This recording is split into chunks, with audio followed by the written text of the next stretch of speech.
The annual Louisiana Sports Hall of Fame induction ceremony is sponsored by the following State Farm Insurance Agents of Louisiana.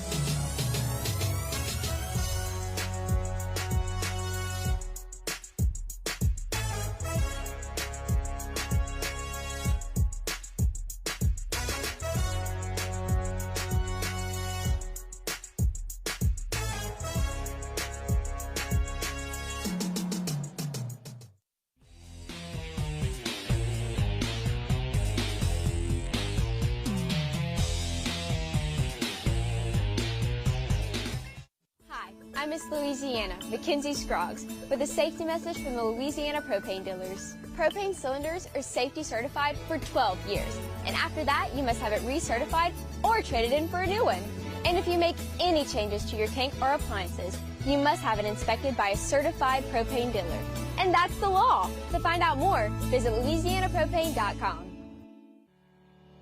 Your journey is full of exciting moments, like opening the door to your first home, getting the keys to your new car, or achieving a lifelong dream. With every step forward, we're here to help.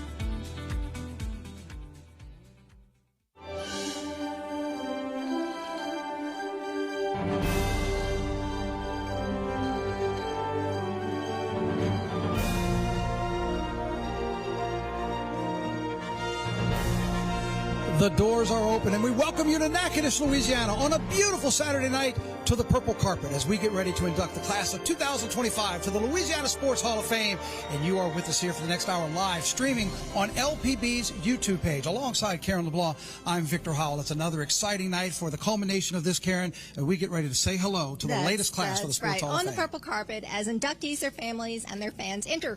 Now, we are, as you said, streaming live, but at 7 o'clock, make sure you tune in because we are broadcasting the induction ceremony live on LPB. That means wherever you get your PBS station statewide, be sure and tune in from 7 to 9:30. We'll be doing live interviews with the inductees, so you'll get to hear more about their personal stories. Lots going on. Okay, so this all started on Thursday, and it kicked off with a welcome reception and a news conference. We were there for that. Take a look. Ronnie Rance, hit the highlights. Day one of a big three-day extravaganza. Well, it's fantastic. You know, the welcome reception here presented by LeCap Federal Credit Union. They do it each and every year. Great partner for 20 years. And this is, press conference followed by a free welcome reception where folks can see the museum, see all the new displays, eat, drink, and be merry. It's an honor to be here and to be recognized in the state of Louisiana, where I'm from. I haven't been in Natchitoches in years, decades, so to be back here, I'm excited, and my family is coming in, and my wife is here, and I'm just going to enjoy the moment. The energy's high. It's going to be fun. We're going to have a great time. Just honored to be, with my dad, accepting for my dad with all these athletes and all these great coaches that are inducted, so it's pretty exciting. As you're looking at your name and your dad's name side by side, immortalized in the Louisiana Sports Hall of Fame, what goes through your mind and your heart? Yeah, it's special. I grew up trying to be my dad, and now to be next to him in the Hall of Fame, it's fantastic. This event is much bigger than just about the athletes, the sports fans, and the sports writers. This is a community event for Natchitoches at large. One of the biggest events of the year for Natchitoches. 3 days, 7 events, thousands of folks come in. There are lots of free activities as well for the local community. We have a junior training camp, over 300 kids that'll be participating in that. There's a free concert with fireworks for the community as well, plus this welcome reception here. And so, and then we got some great VIP ticketed events. We are looking forward to it. Our cameras will catch up with you over the next few days. All right, thank you, guys.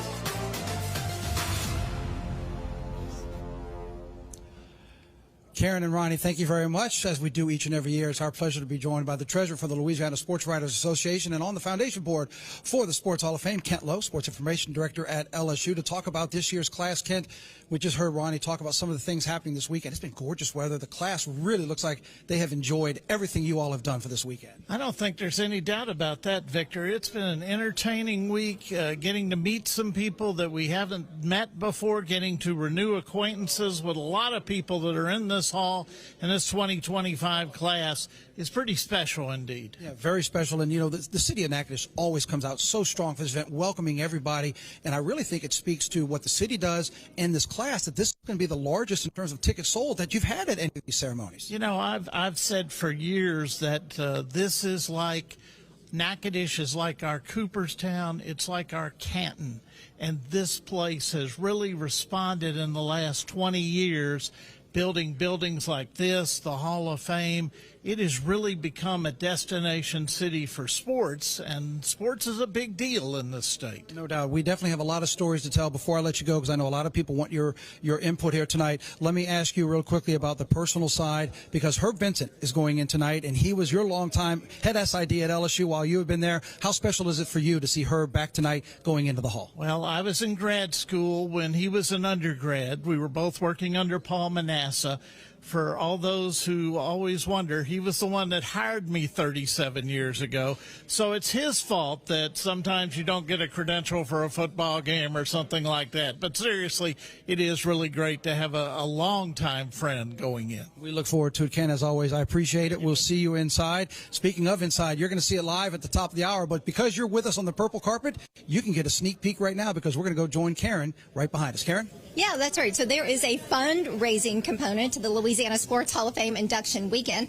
And silent auction room. There is memorabilia, all kinds of great items right now up for bid as part of the funds that the foundation raises to support various community endeavors. Okay, so here's a really fun find. This is an equal opportunity for Nick Saban fans. We have autographed Nick Saban Bama jersey, but we also have an autographed LSU commemorative football. Loving that. Equal opportunity. Plenty of items to bid on leading up to the main event, which starts at broadcasted on LPB. Vic, you.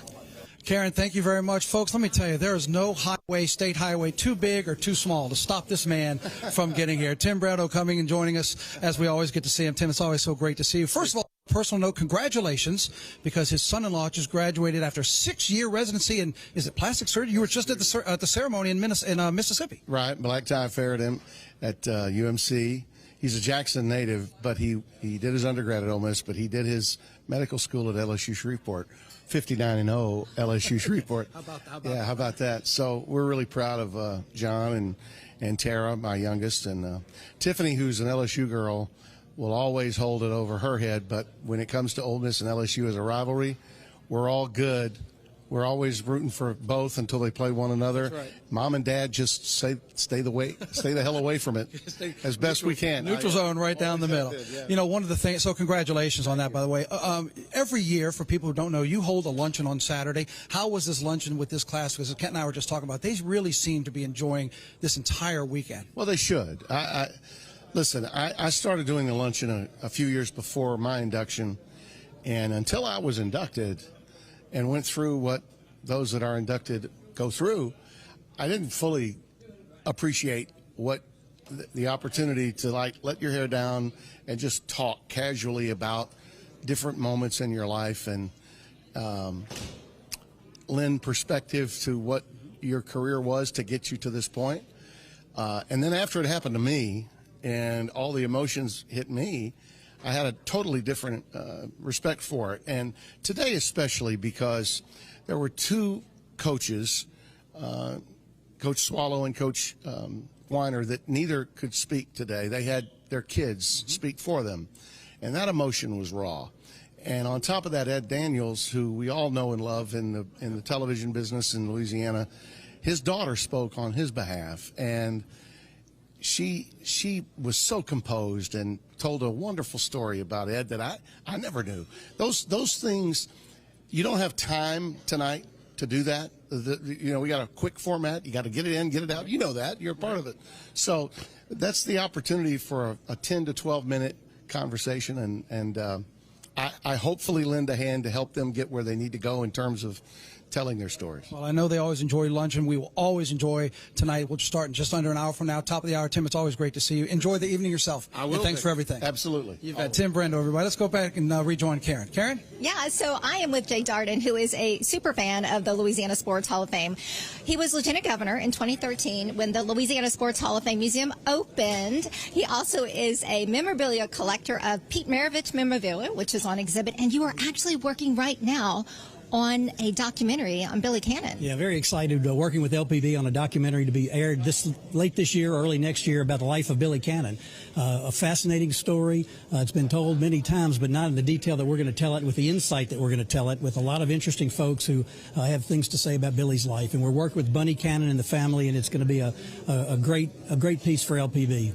The Louisiana Sports Hall of Fame is so special because, as we know, the state is fertile ground for world-class athletes. You've been a big supporter and fan of this program for years. Tell me why. Well, this museum has been a long time coming. It was in the old Coliseum here in Natchitoches, and it was just pictures on the wall, but it was always a dream to have a real live museum. And the legislature finally did that, funded it, and we were able to get it completed, and it's a magnificent building. It won all kind of architectural awards, but it's what's inside that's important. All these great Louisiana legends that people have grown up calling heroes, and all the heroes are recognized in that building. All right. Well, Jay, thank you for all you do, and we look forward to that documentary on Billy Cannon. We are going to check back in with Victor. Karen, thank you very much. Head coach Blaine McCorkle from Northwestern State's football program here representing the university, and appropriately so, since we are in the home of Northwestern State here in Natchitoches. Coach, it's great to see you. Yeah. Thank you for joining us. And appropriate with football, you being a coach there, we have a football-heavy class tonight, a lot of great football personnel that are going into the hall tonight. What does it mean to you and to the school to have the Hall of Fame here when you see this type of attendance and this type of event every year come to your hometown? Well, it's an incredible opportunity for us to sell who we are. You know, the city of Natchitoches, Northwestern State, all right here. And a lot of times you hear Natchitoches, Northwestern State, you think small college town, but there's a lot to offer here other than just the university. And you know, the fact that we have the State Hall of Fame here in this small town is just incredible. You know, I came here from Jackson, Mississippi at another school, and we had the Mississippi Hall of Fame there, but that's the big city, it's the capital, it's all that. So I think it allows us to have a little bit more personal touch and make it a little bit more special and have a different feel to it. So it's a blessing to have it here, and they do a great job putting it on. Well, I look forward to later this season talking to you about football on LPB, but on behalf of everybody here, thanks to you and the university and the community for all that you do. Welcome this. We look forward to having this evening tonight, and I appreciate your time coming to say hello. Thanks for everything. You bet. Head coach McCorkle with Northwestern State. Now let's go back to Karen, because I have Miss LPB with Miss Louisiana. Karen? Love that introduction. Thank you for the segue. Okay, I'm with Gabrielle McLeod, Miss Louisiana 2025. You've actually been here for the entire weekend. This is day 3 of your participation. How's it been for you? It has been absolutely amazing. I have had the privilege of traveling with the Louisiana propane dealers and being able to spend this entire weekend with them and celebrating all of our household names that I've grown up to has been absolutely amazing. I got to ask you, are you a sports fan? Absolutely, through and through. I've grown up in the world of athletics, so being able to share this moment not only just with my family of Louisiana, but every individual that also is coming back to our home state has been truly a blessing. Well, what has it been like for you to meet some of the sports greats? It's been a whirlwind of emotions. I'm fangirling over a couple of them. Just been able to hear about their stories, about where they come from, and also where they are now, because that's a lot of things that we miss out on as fans. Is we don't get to see, you know, where are they now? Where are they after their years of experience? And getting able to hear their stories has been amazing as well. I think that's right. You know, sports is so much about humanity and the life stories of these athletes. We spend a lot of time talking about what they do on the field or on the court, but who they are as people off the field. Now, as Miss Louisiana, you also have a platform that encourages us to be good humans and lead a life well lived. Tell me about that. Yeah, so my CSI is Head in the Game. It's actually encouraging our youth to stay physically active through the world of sports. being in athletics is truly powerful in every individual's life. So being able to put our youth out there and start them off young can create them relationships, communication skills, and different worlds that they're able, and avenues that they're able to experience. Well, I can't think of a better event to promote your platform than here at the Louisiana Sports Hall of Fame induction celebration. Thank you so much. It was a pleasure to meet you. Thank you. Pleasure to meet you as well. All right, Victor, back to you. All right, Karen, thank you very much. I'm one of our first inductees now that we'll get to meet tonight for the class of 2025. I was cutting my teeth in the TV business. He was already Prince, one of the first guys I met down in the Baton Rouge area, and it's Glenn Guilbeau. Congratulations, Glenn. So happy for you and the honor. As we talked about earlier with Karen, everything started off Thursday for this weekend to lead up to tonight. How has it been, and did it start to sink in what's going on for you this weekend? Well, first of all, it's been pretty relaxing because I've had a few days off, which I haven't had in a while, so that's been cool. But it's been nonstop fun stuff and interviews and activities. And most of the people around here I've known for years. It's a big circle, so it's been a lot of fun. Have you had the opportunity to talk to other Hall of Famers? Because you mentioned, Skip Bertman, you did a book with him. Nick Saban, who's going in tonight, would cover. So you've covered a lot of the people and worked with people that you are now a member with them. Have you had a chance to talk to them about this and what it means? Well, one of my best friends and mentors, kind of an older brother, is Scooter Hobbs, great columnist in Lake Charles. And he told me to just try to relax and not try to take care of all your guests. That's their job, and just try to have fun. And my wife's been great. My sister's here, my brother. So it's been a lot of fun. What will be your big takeaway when you finish up from here? Because I know you had a bowling event in Alexandria, which was always fun. The big thing in downtown Natchitoches last night. What's the big thing you'll take away from the experiences so far? We're in Natchitoches, Louisiana. It's a little bitty town, but I feel like I'm in Hollywood. I mean, the job Ronnie Rance and Doug Ireland do, it's big time. It makes you feel like you're on the red carpet. It's purple, but it makes you feel like you're in L.A. or something. I mean, it's really cool. Well, Glenn, it's great to see you. I hope you enjoyed inside, and thanks for joining me on the purple carpet. We'll see you in a little while. You bet. Glenn Guilbeau. Thank you. Hey, you bet. Let's go back over to Karen. Karen? Yeah, so look who I found. It's Hollis Conway, two-time Olympian and a member of the 2004 Louisiana Sports Hall of Fame. So welcome back. Thank you. It's incredible to be back. Louisiana has produced some great athletes in every field you could ever imagine. And I just think about the influence that we have for the next generation and generations to come to leave a positive impact for our community. So I'm excited. Well, I'm so glad to see you out here to support. What is your thoughts on the 2025 class?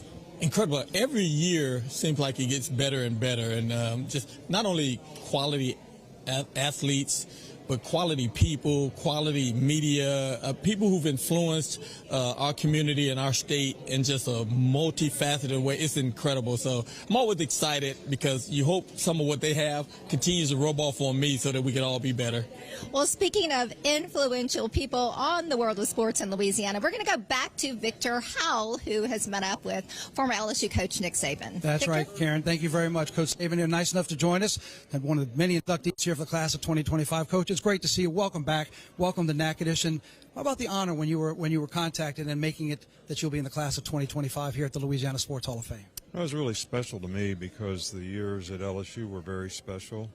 It's really the first job that I ever had where everybody was like all in on what we had to do to be successful. The administration, the Tiger Athletic Foundation, the fans, and not only in terms of football, but building an academic center so that, kids had a better chance to graduate, which we improved the academic and graduation rate significantly. And, it actually sort of set new horizons. After winning the championship here, it seemed like, okay, that's the standard from now on, which prior to that time, you never really thought about winning a national championship. So a lot of great players, a lot of great people, and a lot of great friends still. So we appreciate it, and it's very much an honor to be here. And how were those friends with you? Because we all know the incredible success in a short amount of time at LSU. After your NFL stint, you come back to Alabama, but we know what it's like to have to come back. Did you still keep in touch with those friends that you established here, even though you were coming to try to win for somebody else? Oh, yeah. I mean, it was we had good friends when we play here. I'd get booed, quite a bit in the stadium, but we'd always have boatload of people come visit us at the hotel. We're, truly friends. You got two kinds of friends when you're in this business, you know. That's right. Some's contingent on you being a coach, and some are just good friends. That's I mean, right. it's just the way it goes. That's right. Well, Coach, it is great to see you. We look forward to talking to you on the stage. Welcome, and again, congratulations with everything. Certainly appreciate you. Bet. Head coach Nick Saban. Let's go back with Karen, who has Herb Vincent with her. Karen? That's right. I caught up with Herb. Congratulations, first of all, on being inducted into the 2025 Louisiana Sports Hall of Fame class. What an honor. How do you feel? Oh, it's great. It's been a fantastic week. The folks here do a great job. You hear so much about it, but until you experience it, you don't really realize the magnitude of it. It's starting to all settle in. So it's great. Looking forward to tonight. Well, as an accomplished sports journalist and now a commissioner with SCC, how does it feel back to be at your stomping ground, really, which laid the foundation for a lot of your success? Well, it's fun to come back and see all the people, you know, and several members of the LSU class, several members of this class are from LSU, so that makes it special. I got some really close friends. Joe Scheuermann a longtime friend. Glenn Guilbeau is a longtime friend. So it's really special to go into the hall with those people and come back to Louisiana. I love coming back to Louisiana. Well, and it's certainly fertile ground for sports journalism, is it not? It is, and very much so. And if you look at all the people who are in the Hall of Fame, especially in the sports journalism classification, there's some greats in that field, and it's fun to see all those people recognized. All right, so congratulations. We're going to go now to another inductee. We have Joe Scheuermann standing by with Victor. That's right, Karen. And I first met Joe when he was moderating NCAA baseball tournaments for regionals at LSU. I used to think he was the NCAA guy before I found out what he really does with all of his success down at Delgado Baseball. Joe, congratulations. I know it's been a fun weekend. What has it been like for you? Because I know you have a special family tie to the hall, and we'll talk about that during the official ceremony. But how's it been since Thursday when you've been here with the class? You know, everybody told me what to expect, but it's beyond what we're trying to expect. I mean, it's been awesome. Ronnie and his staff has done an unbelievable job making us feel great. And, you know, listen, this is a tremendous honor, but it's not an individual honor. You know, it's a family honor. It's a team honor. I got great players and coaches are the reason I'm here, and we're just trying to share it with everybody. Had you had the opportunity to visit the hall before this, and now that you're going to be a part of it, does it change perspective when you go and just see what it means for all those who have had success in the state of Louisiana? You know, ironically, 2 years ago, we brought our team up during COVID.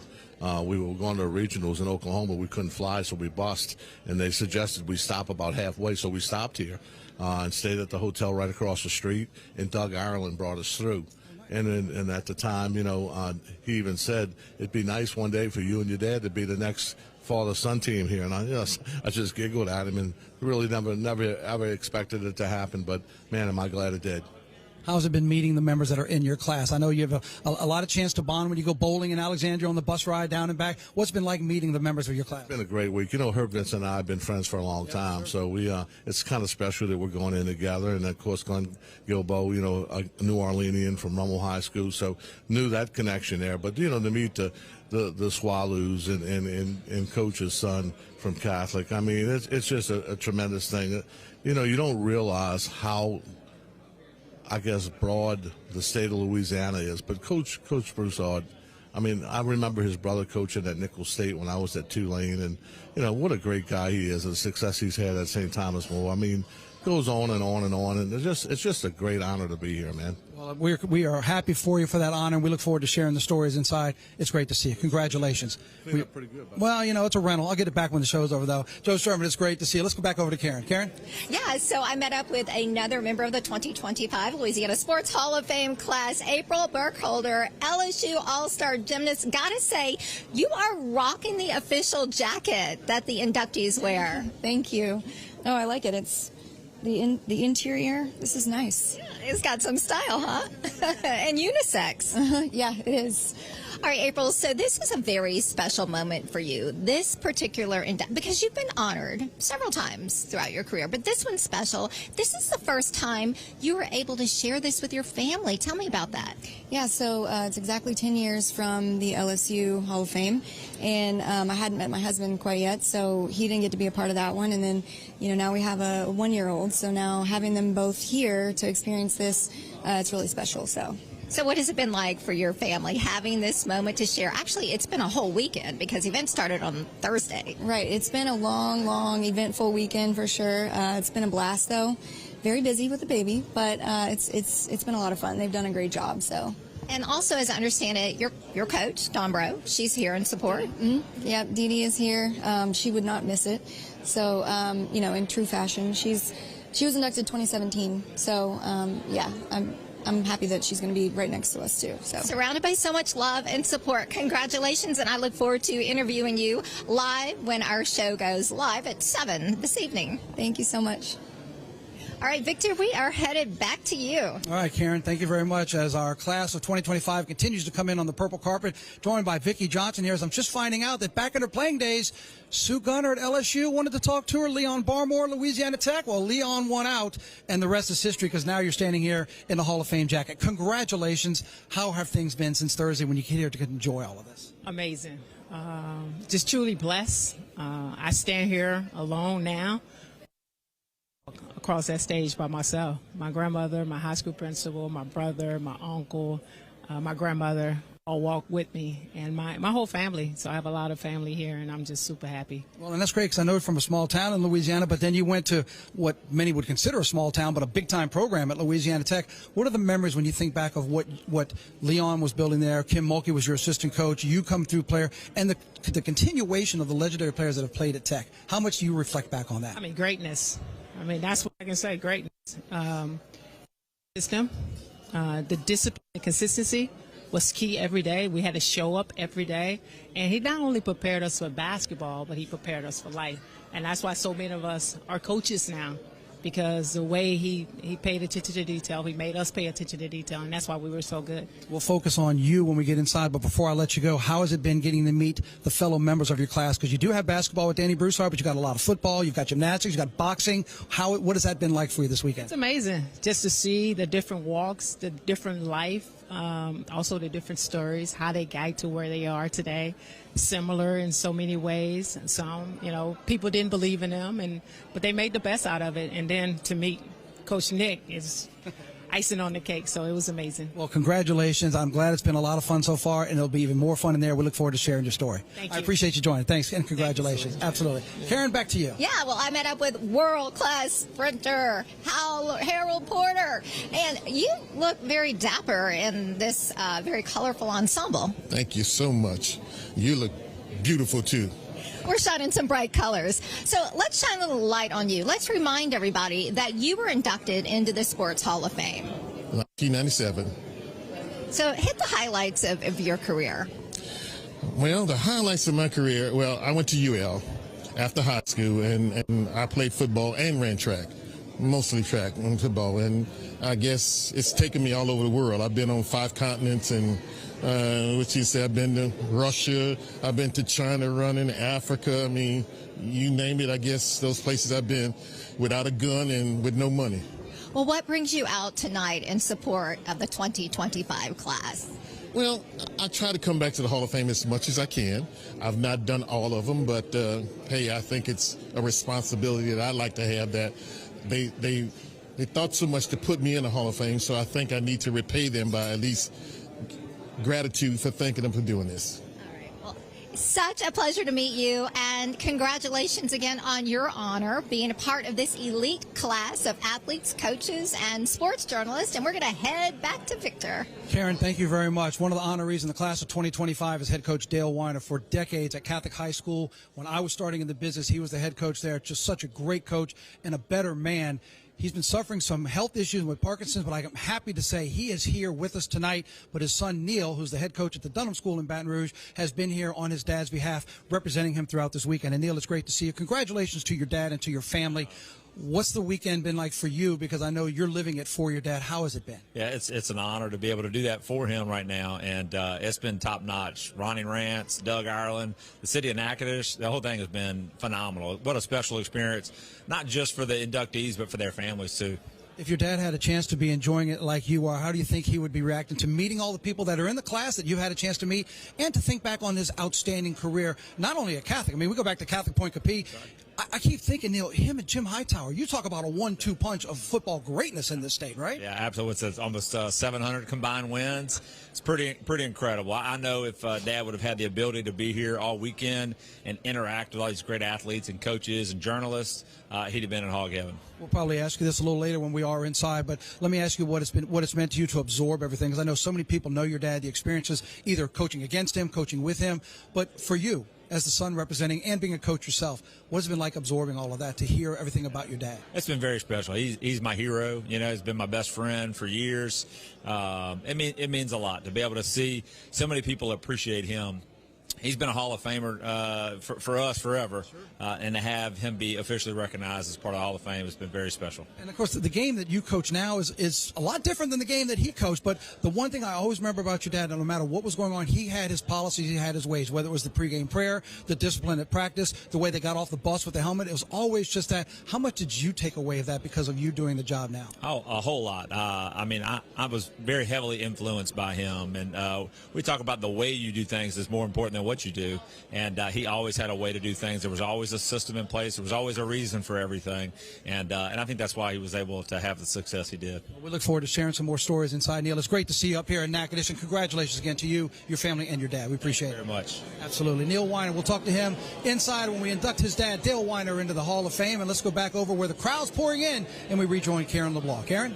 Yeah, so I am here in the lobby, and you can see all behind me the crowd is starting to pile in anticipation for the event, which we will be broadcasting live at 7 p.m. Now let's talk a little bit about the Louisiana Sports Hall of Fame. It's got a long history. The first class was inducted in 1959, and to date we now have 503 inductees. A very long history, but kind of a bumpy start, because when the Louisiana Sports Writers Association founded the Sports Hall of Fame, it had no home. So it ended up at Northwestern University in storage at the Prather Coliseum.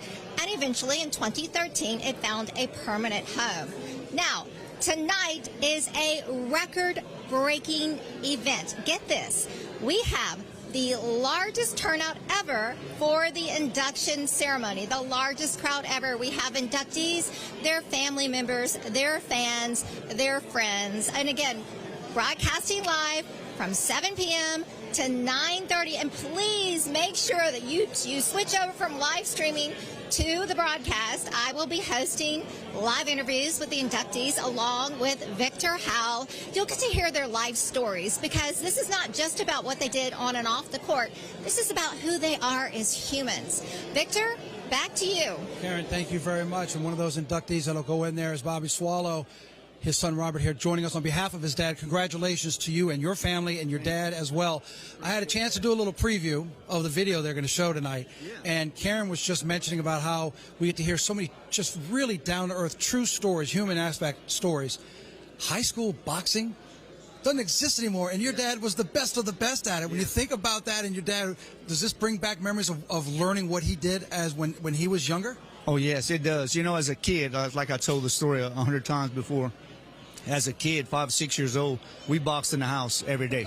And he'd get on his knees in the living room. He'd put me in the kitchen, and he'd let me wear his LSU singlet, which is upstairs in the museum. I'd wear it, had the gloves on, and he'd call me out, you know, just like they do in boxing today. In this corner, in the blue corner, Robert Soileau, come on. And we'd get down in the living room and we'd box, you know. And that was kind of like everyday thing that we did, you know. It was just the fun part of being, you know, his son, I guess, you know. And something to treasure, because schools in Ville Platte don't have boxing teams anymore. When you've got here on Thursday and all the ceremonies, what has it been like for you to enjoy this on your dad's behalf and to see all the love and appreciation he's getting for what he did? It's exciting. It really is. And I know he would feel the same way, and he would really feel humble, but he'd also be excited for all the people who've helped him along the way to get, you know, to this award. And he was a guy that could walk into a room and there was no strangers. He knew everybody, talked to everybody, and he loved to have a good time. And hard worker. And everything he ever asked for was, give me all the effort you have. And he was a conditioned guy. He always wanted to condition his players, either whether it was a boxer or football. He was a conditioned guy. Yeah, I was going to say, no wonder everybody liked him, because I've seen the medals he won. You wanted to like him because you got on his bad side. You were going to get a fistful from him. The weekend for you since you've been here with the activities, the bowling down in Alexandria, the big event last night down on the levee. What has that been like for you, and just how much have you enjoyed taking all of that in for the last 48 hours? It's unbelievable. The team that they have for the sports, the Hall of Fame, the Sports Hall of Fame is incredible. I wouldn't change anything. I mean, you can add whatever, but goodness gracious, we have a blast. I mean, everybody was having a blast. It's just so inviting, so much fun to meet the older people that were here before, the year before, and the guys that are getting inducted now. He said it was just exciting, just fun. It's one of the great stories that you'll be able to see live on LPB when we get there to the top of the hour, because you will be broadcasting it live, and you'll hear more about his story in high school boxing and what it was all about. It's a pleasure to see you and meet you. Congratulations again to you and your family. We look forward to seeing you inside. Thank you so much. Appreciate that. Absolutely. And with that, let's go back to Karen. So I met up with Marie Gagnard. She is the 2019 inductee into the Louisiana Sports Hall of Fame for tennis officiating, and you won a special award. That was part of your recognition. I did. I won the Dave Dixon Leadership Award. So what does it feel to join the ranks of all of these accomplished athletes, sports writers, coaches? It was amazing. I never dreamed that I would be in this position, but I'm very proud of my accomplishments, and it's just awesome to rub elbows with all these amazing athletes and coaches. You know, that's a really great thing about the Louisiana Sports Hall of Fame, is that it not only recognizes our athletes, but it recognizes the entire kind of sports athletic ecosystem. It does, absolutely. It's across the board. So what brought you out tonight? They invite me back every year. It is an amazing weekend. It's like one big athletic family, and I want to be a part of that every year. Well, thanks again for joining us, and congratulations once again on your induction. Thank you. We are going to head back to Victor. Karen, thank you very much. I haven't had to do this with many of my interviews over the years, but I do with Andrew Whitworth standing next to me. Super Bowl champ, former LSU Tiger, now in the broadcast business as well, and now we can call him a Louisiana State Hall of Famer for the state of Louisiana. Congratulations, Andrew. Good to see you. How you been? I'm good, man. Thank you so much. What a cool honor, and some really special people to get honored with tonight. You came down here, you get to meet all the members of your class, and I know today was the exciting day for the kids. There were clinics. I saw you out there throwing the football. How much fun was that to be doing that on behalf of the Hall of Fame going into this class? Well, it's really cool. I mean, to see those kids' eyes, just them trying to understand exactly what's going on and explaining, them understanding being a Hall of Famer and what that means in this state, and, them looking up to you just for some advice, some energy, some positivity, some belief, whatever it may be. So run around on the field, have some fun with them, and watch them do something they love to do, and that's be active and be outside. And I thought that was a cool moment for today to just kind of reflect a little bit of you remembering being that age and when it was all about just that, just the experience of all this being a dream. Are you enjoying being on this side of the microphone? Because it wasn't all that long ago we were watching you hoist a trophy and play. You made the decision to retire. Now you're broadcasting games. Are you having fun with this? And how much do you miss being back in the grind? You know what? I'm having way too much fun. I love it to death. We've got an awesome team, a group of people I couldn't love more, and they're my new locker room, and so I think we really enjoy traveling each and every week to Thursday nights, in a different city, and just that environment of creating our own culture around the game, and it's been really exciting. Something I didn't ever think I'd ever do, but now that I'm doing it, I love it, and it's definitely made it a lot easier to not miss the football field. I don't miss getting hit, but sometimes you do miss that camaraderie, that passion, really that chase to go be great at something. Yeah, well, I know it's been a big Hall of Fame tour for you, because I was honored to voice your Hall of Fame induction for LSU's Hall of Fame when you got that one. Now here at the State Hall of Fame. Couldn't be happier for you. Congratulations. We look forward to seeing you inside. Hey, thank you so much. You bet. Andrew Whitworth from there, from one football star with the Rams. How about one with the Giants? Let's go over there with Karen. That's right. I met up with Gary Reasons. He played for Northwestern, star player there, went on to have a very successful NFL career, and now as a sportscaster, you check a lot of boxes. It's been a wonderful career. You never know what's ever going to happen when you come to a city like Natchitoches and get started at Northwestern State University. A dream of mine to play college football, first of all, and then what it's brought to me beyond that has been immeasurable, and it's been a lot of fun, and it's been a lot of great memories. You are an inductee in the Louisiana Sports Hall of Fame. What year were you inducted? Well, I was way back when, 1997. I had been inducted into the College Football Hall of Fame in 1996, and this followed it right after that. So glad to be a part of this great organization, this group of people, and every year this event just continues to shine. I love to come back to Natchitoches. My wife is from here. I stole the best thing from Natchitoches when I went to Northwestern State, getting married to her, and went on to have a wonderful career. But coming back every year and being able to support this event is really something I cherish. So with all the accolades that you achieved during your career, what made this one near and dear to your heart, being recognized by the state of Louisiana?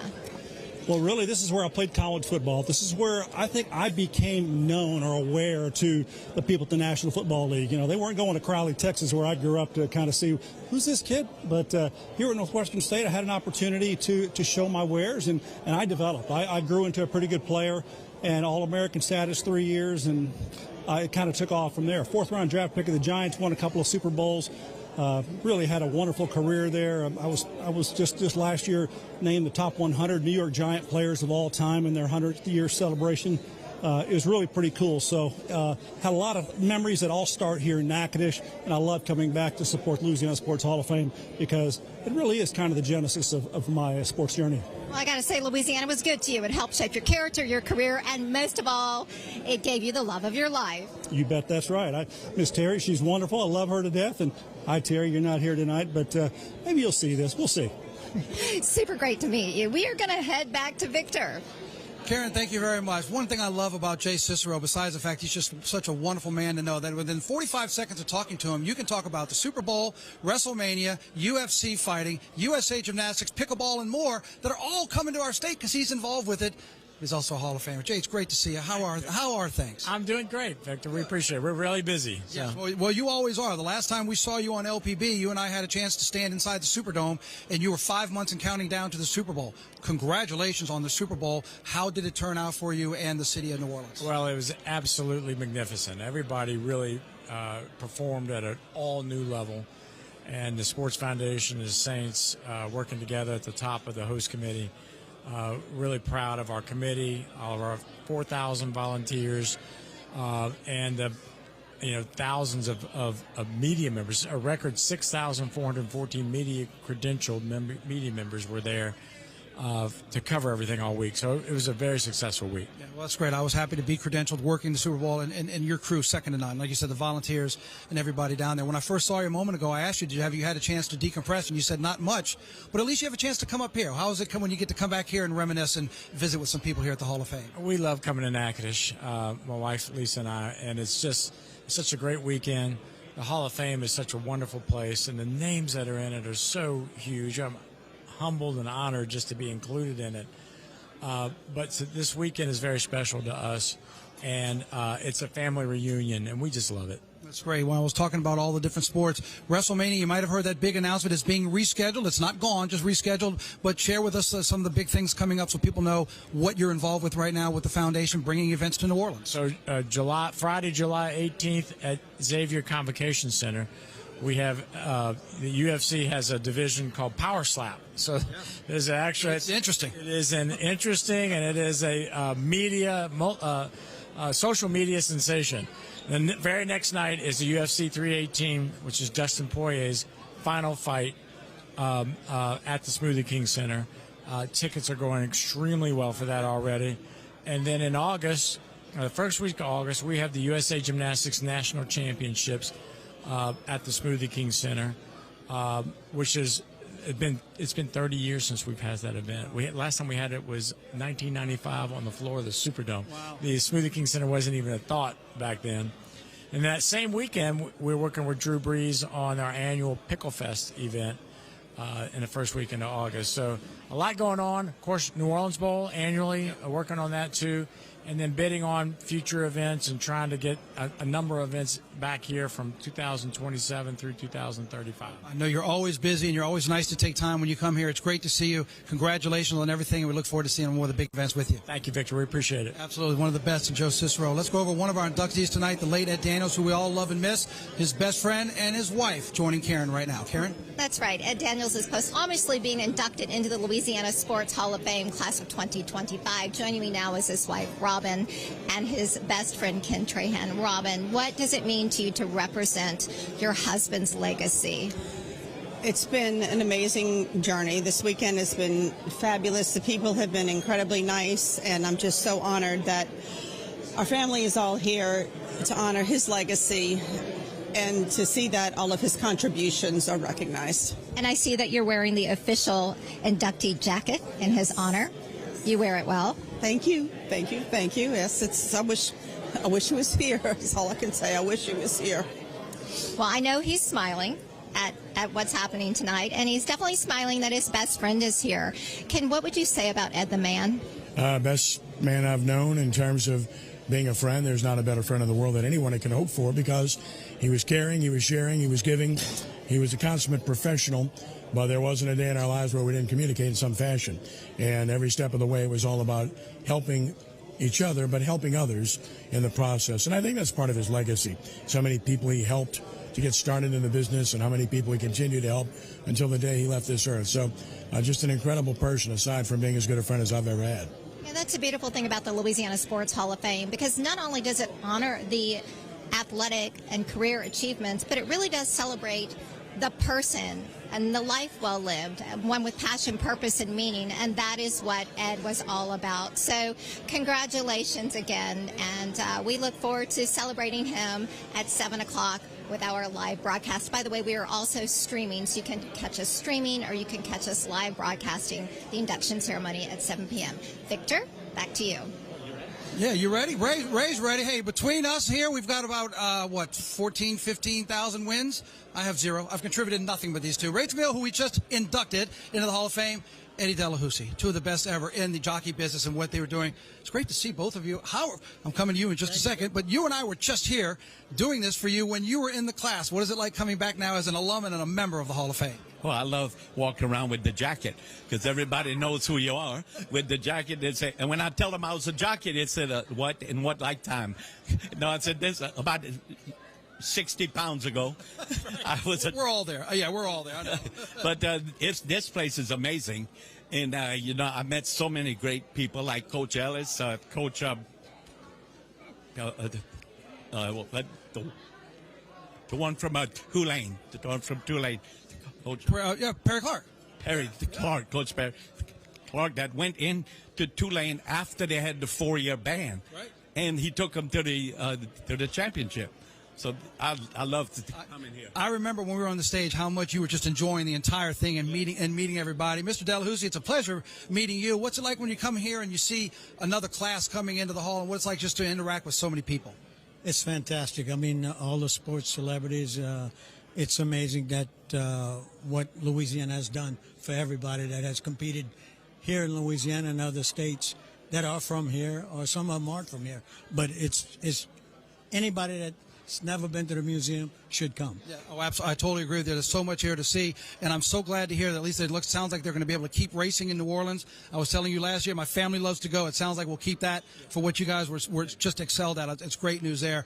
We're going to be getting close to the top of the hour, but I want to thank you all for coming, and we're going to see you inside, and I hope you enjoy the ceremony. We will. Absolutely. And it's great to see you again, sir. Congratulations. You look good in that jacket. You look good in that jacket. Karen with one of my favorites, basketball, Lafayette. That's the man. Karen's got him, Danny Broussard. That's right, Danny Broussard, Coach Broussard, basketball team, St. Thomas More, 43 years, inducted into the Louisiana Sports Hall of Fame. Congratulations. You were rounding out the purple carpet, the last interview before we start our live broadcast. What is this honor like for you? It's really a humbling experience, to think that 43 years at the same school, poured my heart and soul out, and to be recognized is really quite an honor. All right, well, I heard you have quite the fan club here tonight. I heard I broke the record. Louis Cook, my buddy Louis Cook had the all-time record. They said I sold more than Louis, so Louis, sorry, but records are made to be broken, right? Amen to that. Well, congratulations. We look forward to talking to you live at 7 p.m. Live broadcast of the Louisiana Sports Hall of Fame induction ceremony. You can also stream it live, so tune in broadcast or keep streaming. We'll see you soon. I want to thank everybody. I want to thank my co-host, Victor Howell. You will be seeing more of him during our live broadcast of the induction ceremony. Victor and I will be doing live interviews with each of the inductees, so you get to learn more about these individuals as people, as humans, in addition to all of their achievements career-wise. And, of course, we'll learn more about Danny and Mita's fan club. All right, that's it. We will see you at 7 o'clock. Thanks. Awesome. Thank you.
get her started here in just a few minutes.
Ladies and gentlemen, would you please stand? Ladies and gentlemen, would you please stand? Gentlemen, remove your caps for the singing of our national anthem led by Miss Natchitoches City of Lights, Leah Thompson, and then we'll begin in about 4 minutes. Leah?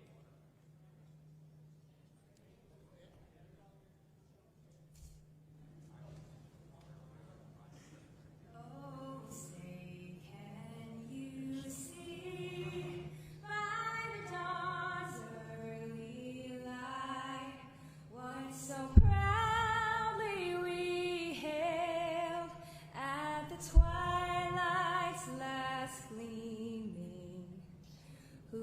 broad stripes and bright stars through the perilous fight, o'er the ramparts we watched were so gallantly streaming, and the rockets' red glare, the bombs bursting in air, gave proof through the night that our flag was still there. Oh, say does that star-spangled banner yet wave o'er the land of the free and the home of the brave?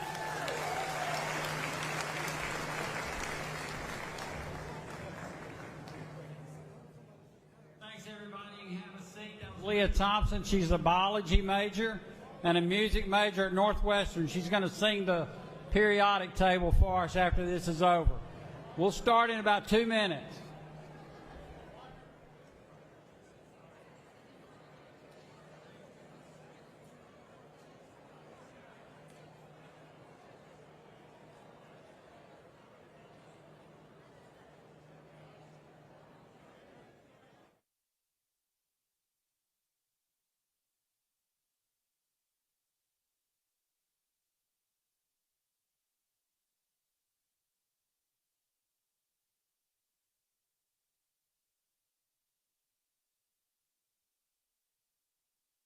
The annual Louisiana Sports Hall of Fame induction ceremony is sponsored by the following State Farm Insurance Agents of Louisiana.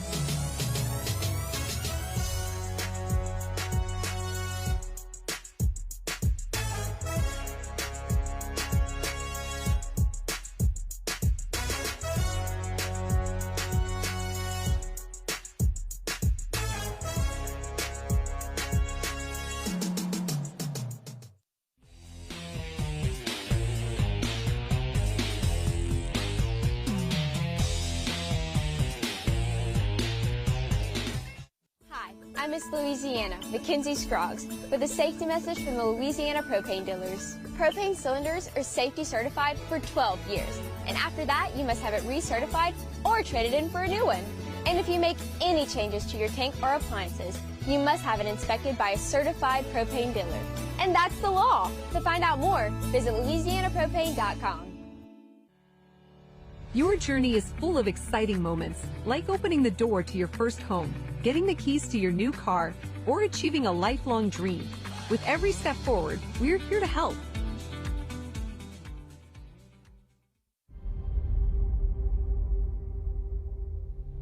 What does it take to be great? How will you be remembered? Like this, from a small town ball field and a neighborhood gym. From Friday Night Lights to championship fights. Celebrated from the banks of Louisiana bayous and across the vast oceans. From local hero to global icon. Standing with giants. Welcome to the Shrine, where the elite are forever immortalized and admired. Look out! Here in Natchitoches, the home of greatness. This is the Louisiana Sports Hall of Fame.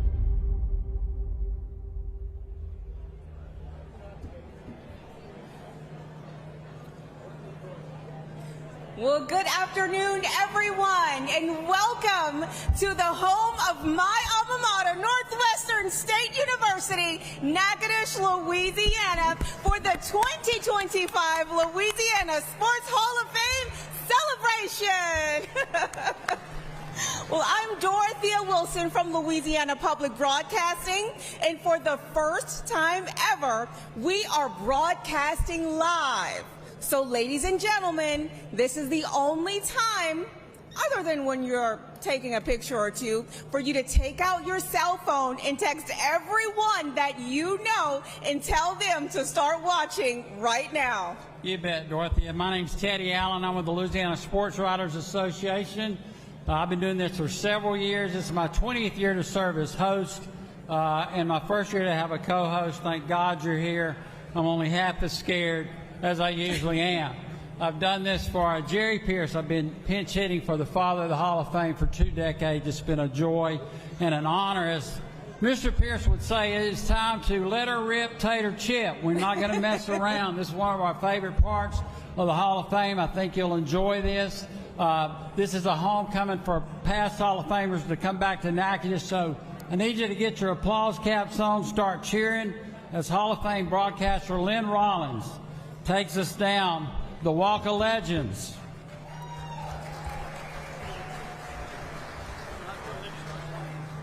Ladies and gentlemen, let's meet these distinguished members of the Louisiana Sports Hall of Fame. A trailblazing neurosurgeon whose research on concussions and brain injuries has made the sports world a safer place.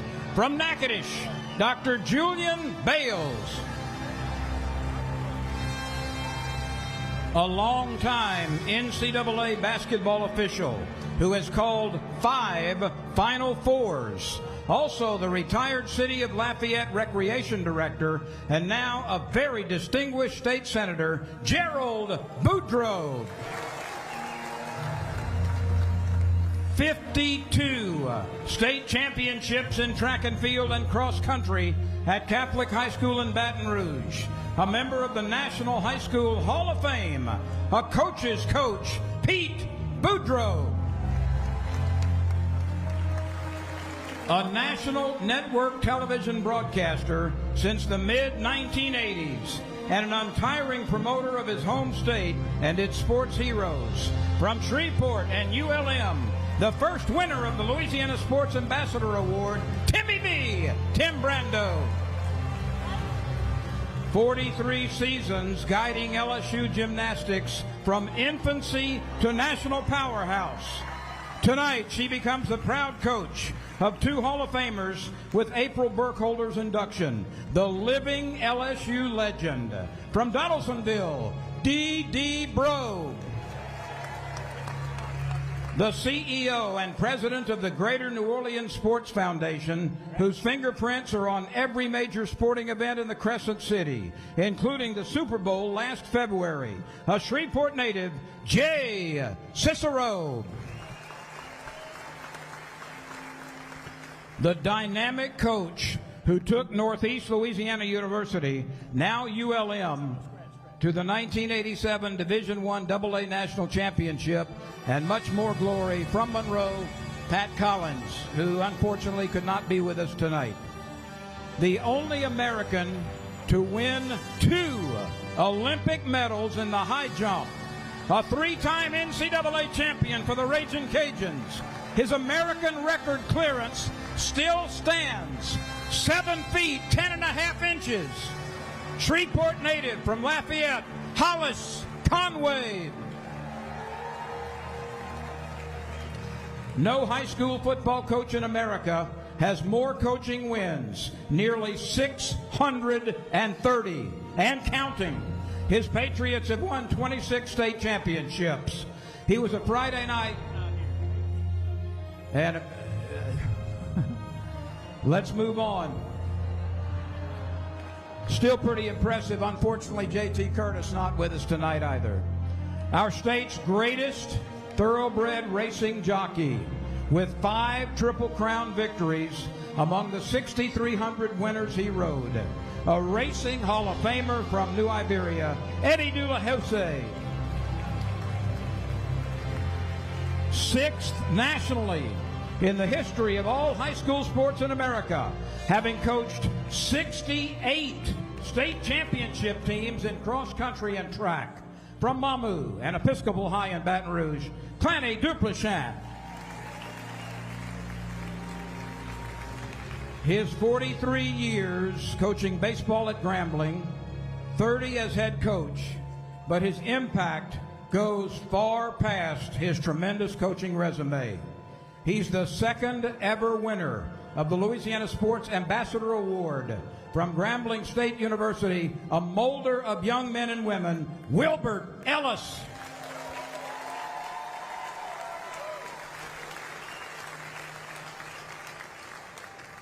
In the sport of tennis, as a U.S. Open court official for 34 years, in the umpire's chair for a dozen years, an Alexandria native, Marie Gagnard.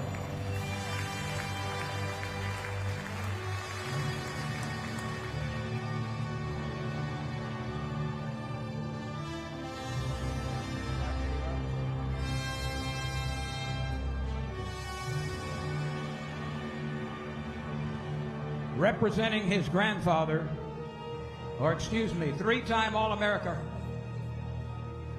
hurdler at LSU, and a USA Olympian in 1964 like Joe Scheuermann. He's a second-generation Hall of Famer.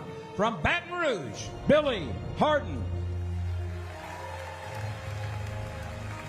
Representing his grandfather and Billy's dad, the 1936 USA gold medalist and a world record holder, LSU's Glenn Slats Harden, represented by Roger Whitley.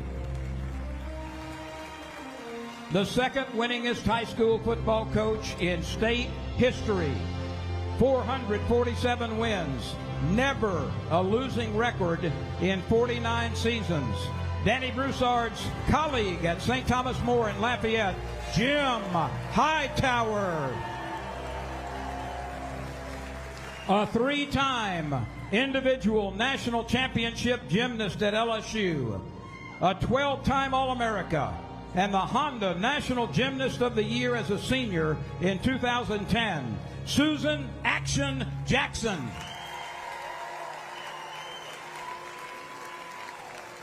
The state's first girls high school basketball player to make the Parade All-America team, then a two-time All-America player from dynamic coach and athletic director at Louisiana College, from Pitkin, now living in Pineville, Sheila Thompson Johnson.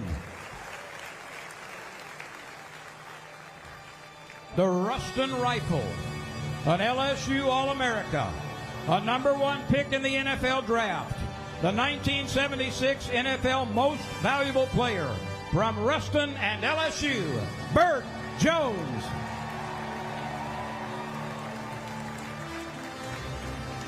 Remembering a two-time NAIA All-America basketball player at Louisiana College and a very successful coach at Xavier and LC, from Alexandria, the late Janice Joseph Richard, represented by her sister Pam Jones.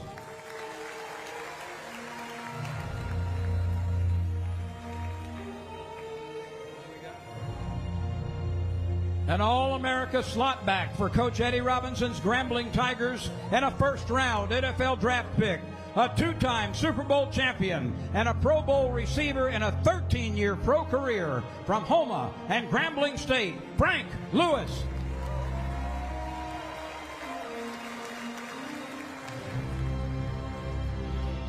One of the fabled Homer Ironmen in 1957.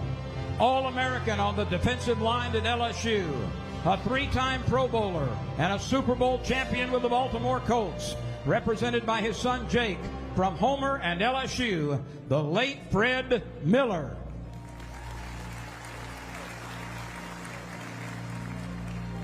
A world-class sprinter who represented the United States in international competition after an All-America career for the Ragin' Cajuns, before he became an NFL receiver, from New Orleans, Harold Porter. A three-time All-America linebacker from Northwestern State University, a member of the College Football Hall of Fame, twice a Super Bowl champion in the NFL with the Giants, Gary Reasons.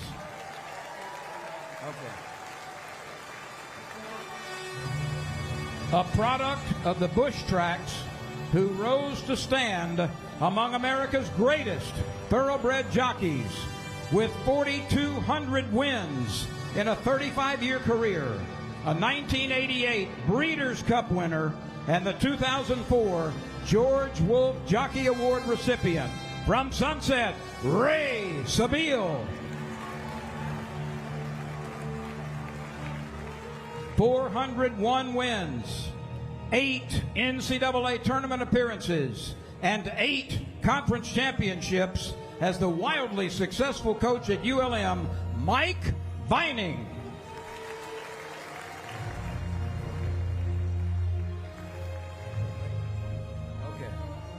And now, ladies and gentlemen, the Hall of Fame's newest members. Let's meet the class of 2025.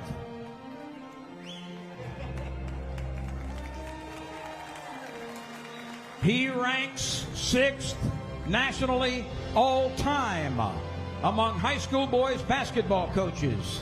1,162 career wins and counting in 42 seasons. 11 state final appearances, 6 state championships for his Cougars. From Lafayette and St. Thomas More, Danny Broussard.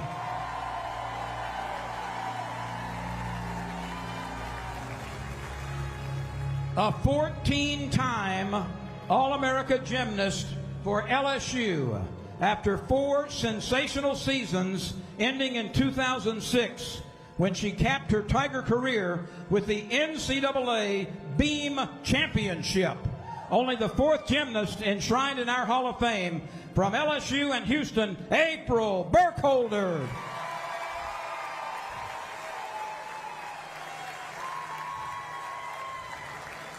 Impactful far beyond his award-winning and extensive television sports coverage in New Orleans. A champion of high school sports in Louisiana, represented by his wife Robin, the late Ed Daniels.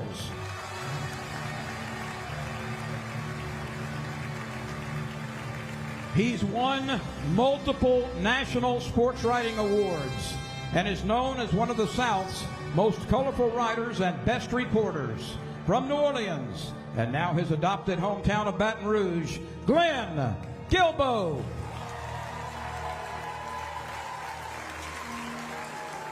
After a sensational high school career up the road in Red River Parish, she became a 2-time All-America and helped recharge the powerful Lady Texters basketball program before starting in the WNBA and making 2 All-Star games in a 13-year career in the W.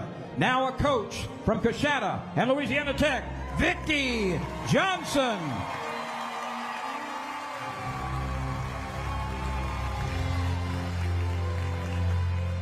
If you've loved LSU football this century, he's the first person to thank, breathing life into a struggling program all the way to 2 SEC titles and the 2003 National Championship, and laying the foundation for all of the success since, college football's greatest coach.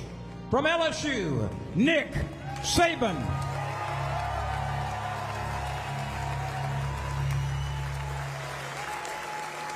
Five Junior College World Series and more than 1,200 career wins. Tops in state college baseball history. Still going strong after 34 seasons. Tonight he joins his dad, Rags, in the Hall of Fame from New Orleans, Tulane and Delgado Community College, Joe Scheuermann. Louisiana's greatest amateur boxer, a 4-time state championship from Sacred Heart of Bill Platt, then the 1956 NCAA champion, and later a state champion football coach at his alma mater, represented by his son Robert George Bobby Soileau. An innovative and nationally acclaimed college sports communicator who became a dynamic administrator at his alma mater in Baton Rouge, and for the last 12 years, the Associate Commissioner of the SEC, the Dave Dixon Louisiana Sports Leadership Award, Herb Vincent.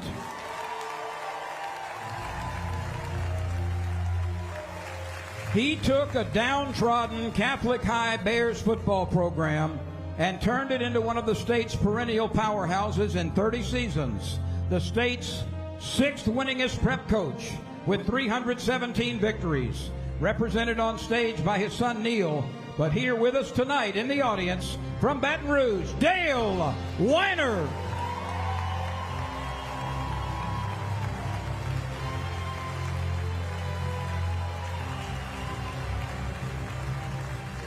And wrapping up the class of 2025, a 2-time national champion and 3-time state champion at West Monroe High School.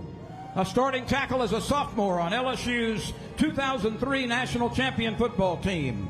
4 Pro Bowls in a 16-season NFL career, capped by the Walter Payton Man of the Year Award for community service. And 3 days later, a Super Bowl champion in his last game. From Monroe and West Monroe, Andrew Big Whit Whitworth.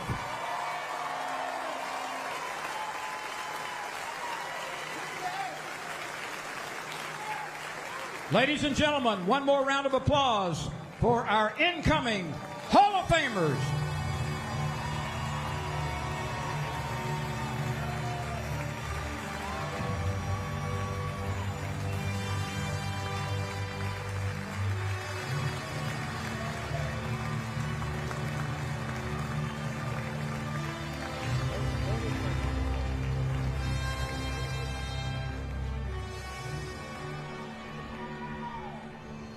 How about another round of applause for that 2025 class, everybody? Wow, what a special night here in Natchitoches, Louisiana. I'm Ronnie Rance, the CEO, President, and of the Louisiana Sports Hall of Fame Foundation. We appreciate you taking the time to be here from all over the state of Louisiana. It's such a great job to have selecting these great Hall of Famers. The hardest part is picking the 8 or 12, not getting those those difficult choices. Imagine being the CEO of the state of Oklahoma or, Kansas or something like that. Louisiana is so blessed with some great talent. We're going to have an awesome time tonight. Well, we're going to get this party started right from a guy who played baseball with a small ball. We're going to a much bigger ball. She was a superstar on the hardwood. Take a look at Miss Vikki Johnson. Crossing over the Red River on Louisiana Highway 371, you'll approach a large sign that reads, "Welcome to Coshada, home of champions." Here, Vikki Johnson began her journey to basketball greatness. Vikki Johnson was a legendary high school player. He was just always in the paper, and everyone always talked about, man, where's this girl going to go to college? Hope he'll be a Louisiana Tech. And sure enough, Coach Leon Barmore's Lady Texters came calling. Coach Barmore said that while he has coached so many great players in his career at Louisiana Tech, she might be the most important signee we ever had. She was easy to coach. From Coshada, Louisiana, Vikki Johnson. Fitting right into that storied tradition, Vikki was a 2-time Sun Belt Conference Player of the Year and led the Lady Texters in scoring for 3 straight seasons. Burlock finds Johnson. Vikki was just hard to stop, and she was a left-handed guard that could knock down a shot up from mid-range, 3-point. Vikki came during an era where there really wasn't professional basketball in the United States, and then the WNBA evolved. She was a founding member of the WNBA, selected by the New York Liberty in 1997, the league's inaugural season. The thing I remember most about meeting Vikki Johnson was her forearm in my hip, and a reality check of, oh man, she's really, really strong. She became the first player in WNBA history to collect 4,000 points, 1,000 rebounds, and 1,000 assists in a career that spanned 13 seasons. I got a lot of points off of her passes, I know that, so I helped her in the assist category, and she helped me in the points category. Vikki Johnson the other way for the easy 2. From there, she transitioned into coaching, beginning with the San Antonio Stars as an assistant and then head coach. She would make coaching stops with the Las Vegas Aces, Dallas Wings, Atlanta Dream, and Team USA. Vikki Johnson has left her mark both on the court as a player but also as a coach. A trailblazer, mentor, and pioneer, Vikki Johnson's career reflects excellence, resilience, and a lifelong dedication to raising the bar for women's basketball. She just excelled in everything that she did. Everything about her is first class. She's a good one. I don't think they make them like VJ anymore. She's definitely one of a kind. Ladies and gentlemen, Louisiana Sports Hall of Famer, Vikki Johnson.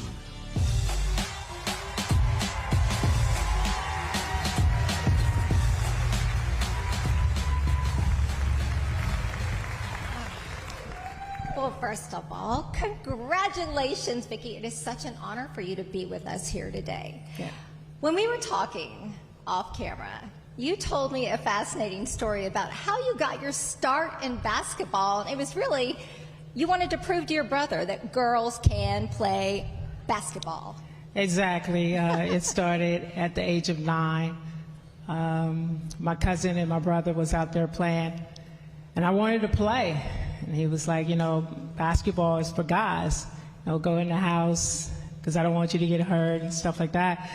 And I secretly practiced for like 5-6 months because I knew the opportunity would present itself again.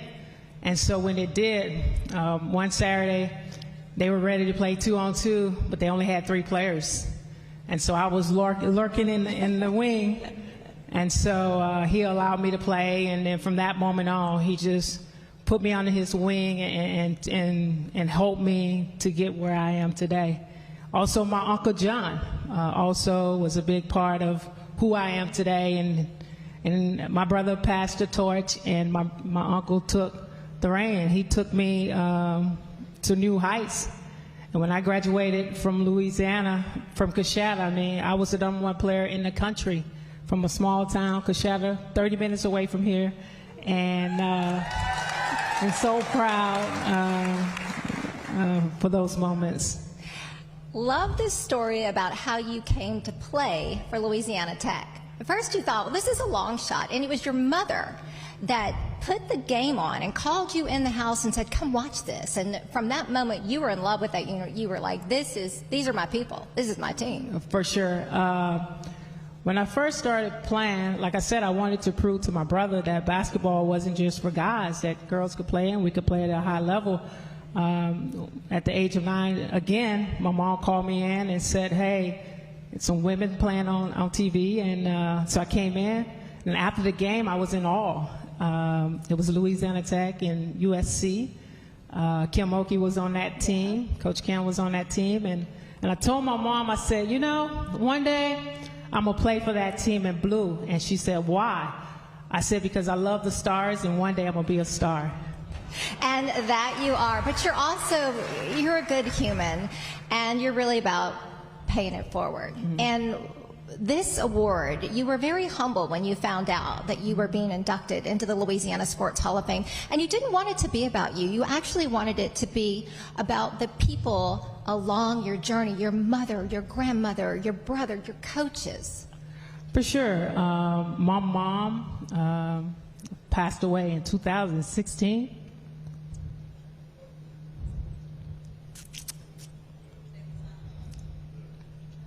She was the one that allowed me to dream, and dream big. And also, when you make a commitment, you stick to that commitment. I know it was a moment at Louisiana Tech. Coach Weiner got on me, coaching me hard.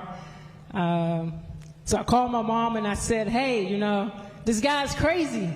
You know, I need to leave. And she said, let me ask you these 3 questions. I said, yes, ma'am. She was like, you wanted to go Louisiana Tech, right? And I was like, yes, ma'am. She's like, you signed a scholarship, right? I was like, yes, ma'am. She said, you at Louisiana Tech, right? I said, yes, ma'am. She said, well, stay your ass there. And that was it. And then my grandmother is the one, and my grandmother, I had three ladies like that really helped me along the way. My grandmother covered me and told me about God and wherever I am in life, you know, just trust God and He'll always be there to protect you. And so I carry that with me. When I went overseas for the first time, she didn't want me to go. And God spoke to her and said, you know, I'm everywhere. So I will cover her as well. And then my high school principal, she was the one, she's not here with us, but her sister and nieces and daughters, they're here. She the one that gave me she showed me new possibilities. She's an alumni for Louisiana Tech, and she took me to my first game, and we traveled many nights up and down the roads. And so I'm so grateful for what she did. But my whole family, the man in my family have protected me and still protect me to this day. And my cousin, I have a lot of cousins and stuff out there, and it's just truly a blessing. So when I walk across this stage and I sit here, it's not because of me. It's because of my family, my mom, my grandmother, my high school principal, my Uncle John, my brother, my wife, my beautiful wife and daughter. It's everyone. So I'm sitting here with this jacket representing Louisiana Tech, Coshada, all my homeboys who I played with. I'm just so honored to be here today. You know, and that is a secret sauce to Louisiana world-class athletes. It's the people, right? It's that foundation of love and support and strength and grit and determination, but most of all, the character building. And that has been your journey. Now, I got to ask you, what's next for you? So you're taking a break right now from coaching, like your first break since, what, 1997? 97. It's like a long time. Yeah. And congratulations Thank you. on your marriage, Thank December you. 7th. December 7th. Lots to celebrate. Sure. What's next for you? I still want to coach. Okay. We have teams coming into the WNBA, and I think every NBA team will have a WNBA team. And so I definitely want to be a head coach. But as I sit out this summer, I just want to continue to inspire young, athletes, especially women. We sacrificed so much in '97 for this young generation, and now having the opportunity to watch them on TV. I can truly say I love being courtside versus on the sofa watching, but I'm so proud. I'm so proud. When we started the league in '97, to be honest, we just wanted to be in the room. We just wanted to be in the room. And then now this generation, they're in the room. They have a voice. They're sitting at the table. They have a voice. And I envision in 10 years, we will not only be in the room with a voice, but we will control the room. Well, Vikki Johnson, we thank you so much for being a trailblazer in women's basketball. And again, congratulations. Thank you.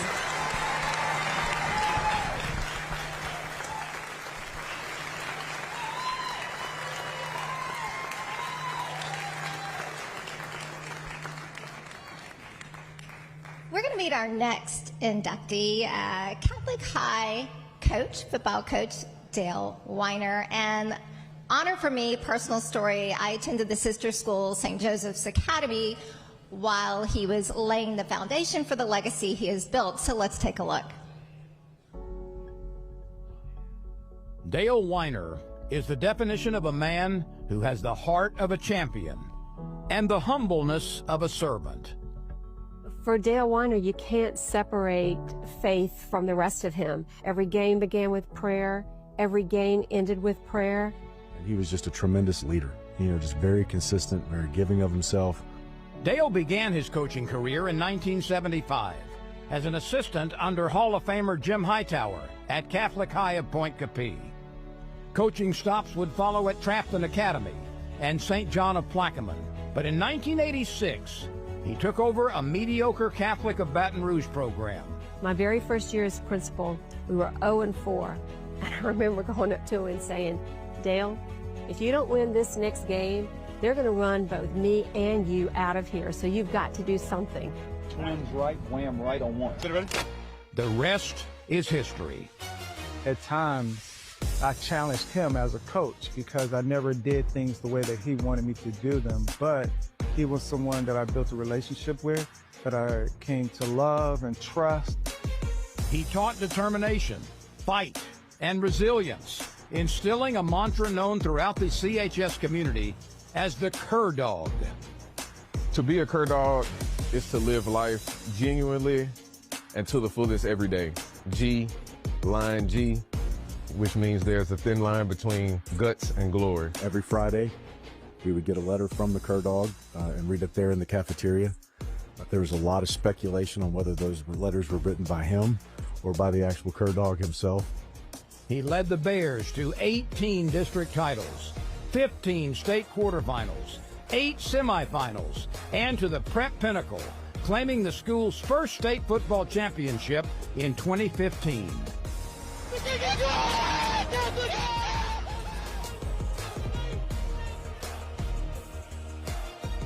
Dale Weiner changed the course of the football program at Catholic High School. His legacy in high school football is rooted deep in a commitment to community. He was the head football coach at Catholic High, which is a big deal. But at the same time, he did not carry himself that way. His absolute belief that God was in control and that God was going to lead them to where they needed to be. Forever a Cur Dog, shaping the lives of young people into lasting legacies. He challenged us, but most importantly, he cared and he wanted the best for us. The way he brings community together is what Louisiana is and what Louisiana is through and through. Ladies and gentlemen, Louisiana Sports Hall of Famer, Dale Weiner.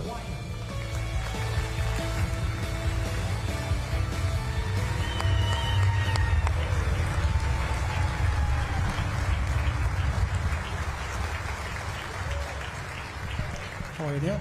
Congratulations, Coach. God bless you. Ladies and gentlemen, the head coach at the Dunham School and Dale's son is going to talk to us, Coach Neil Weiner. Neil, welcome. How much fun is that reminiscing? That was a lot of fun, especially seeing some of those old Catholic Point Pete Trapton days. Those shorts were pretty short, those guys. You think about what your dad did, and he was with Jim Hightower. I'll take the two of them and anybody else you want to put on the staff and go against you anytime. 9 out of 10, we're leaving with the win. That's a power staff right there. That's pretty impressive right there. There's no doubt. I've played my dad before. I said if it comes down to the players, my team's going to win. If it comes down to coaching, we got no shot. Did you always want to be a coach and think about getting into what you're doing right now, or were you steered there because of watching what your dad was doing? Yeah, 100%. Watching my dad as a young kid, and my mom should probably get credit because I think about age 3, she had enough of me and said, "You're going with your dad when he goes to school." I got to go to school with my dad every day, watch him practice, see how much fun, how much joy he had in doing what he knew he was called to do. And who doesn't want to be like that? When you think of the memories, I'm watching the video. When I first started in TV in Baton Rouge, I think my first year in, he had a backfield of Warwick Dunn and Kevin Franklin. And then Travis Minor comes through, and then Major Applewhite. And then it was just a cavalcade of stars. But even on the teams where he didn't have that one big superstar, he got them playing at a superstar level. What are your memories when you were young on the sideline with him that you think back of? Yeah, I really had a unique perspective, you know, as a 10-year-old, as a ball boy in that 1987 season. You know, they played the Jamboree. They hadn't had a winning season in who knows how long. And they tied it up on the last play of the game. And they went for 2. Well, they brought it within 1. And they went for 2 for the win and got it. And the school went nuts. And it was just a Jamboree. It didn't even count. And to be able to see the excitement that he generated and the belief that right there really catapulted was pretty special. And then to be a player and experience it myself, not just that I got to be coached by a Hall of Fame coach, but to be coached by my dad was special. And then when I graduated, I went back as a part-time assistant, and to be able to work for him for a couple of seasons, I learned an incredible amount. You know, and it's some of those matchups, and maybe Andrew could speak to it, Andrew, when he was at West Monroe, because there would be those matchups of a West Monroe or an Evangel coming down to play Catholic. Memorial Stadium, if you're not used to it in Baton Rouge, one of the bigger public stadiums there, I mean, we're talking 25,000 would pack up there to see your dad's teams play. Yeah, it was a lot of fun. It was a lot of entertainment, you know. Yes, it was. He had a great style of kind of being that riverboat gambler, lots of trick plays, really opening up the offense and using the players that he had. And so it made a lot of fun for people to cheer for them as they were building the program. When you're on a weekend like this and you hear so many accolades about your dad, you hear other coaches telling the stories, what you've experienced personally, what's your biggest takeaway of his influence, not only on coaches and on players, former, current, but the state of high school football in Louisiana that your dad has such a large footprint on? Yeah, there's so many great coaches, so many great men and women across the state in our different sports. But, the sport of football, it kicks off the school year. It starts the year in high school sports, and so it's so valuable, important, and getting people excited. And being here this weekend and seeing so many people come up and just share such fun memories of my dad when he maybe was a younger coach, maybe they were coached by him. It means a lot to our whole family to get to experience that. One thing I remember covering him, tough wins, tough losses, blowout wins, blowout losses. He was very even keel. That was him as a coach that we got to see. Is that also him as a dad around your household? 100%. 100%. He was rock steady all the time. And, my dad is my hero. He never makes mistakes. I wanted to be just like him. And even when I could screw up everything, unconditional love was poured out, him and my mom. But to be able to watch him in the way that he loved my mom, the way that he loved my sisters, the way that he raised us, is absolute inspiration. Well, from an outsider's point of view, because I've seen you coaching at Dunham, there are a lot of similarities. The way you handle the team, the way he handled his team. I remember when they got off a bus, it was always in a line, helmet underneath. I mean, it was just very clean, very professional. One of your biggest takeaways from him coaching to how you coach is what? Yeah, I use a little philosophy with my kids on the program. We talk about the what, the how, and the why. Like, if you want to be good, there's certain things you have to do. It takes what it takes. You got to practice. You got to watch film. You got to take care of your nutrition. You got to lift weights. But it's how you do it that has so much more value. It's that process. Coach Saban's ears probably perked up here at process. But it's so true. It's not what you do. It's how you do it. Can you do it with excellence on a daily basis and do it when nobody's watching? And that's what my dad did. But it's the why behind it what makes it so special, because there's a purpose behind it. He saw coaching as a calling. He felt like it was his job to reflect Christ's love to his players and to his coaches and to his school and to point people back to Christ. And I think that's why Catholic High had so much success, because when Dale Weiner with that mission and Catholic High with their mission came together, you got 30 years of excellence. And even from there, they've had 3 or 4 more state championships that have occurred over the last decade. Well, you can tell he and Jim Hightower coach together, same philosophies, the way they approach it, the way they do it with the kids. I'm glad you were here to enjoy the weekend for him, and we are so blessed that your dad is here with us. God bless you, Coach. Congratulations. Neil, thank you, and congratulations. Thank you very much. Head coach Dale Weiner and Neil Weiner, everybody. Great job. Thank you, man.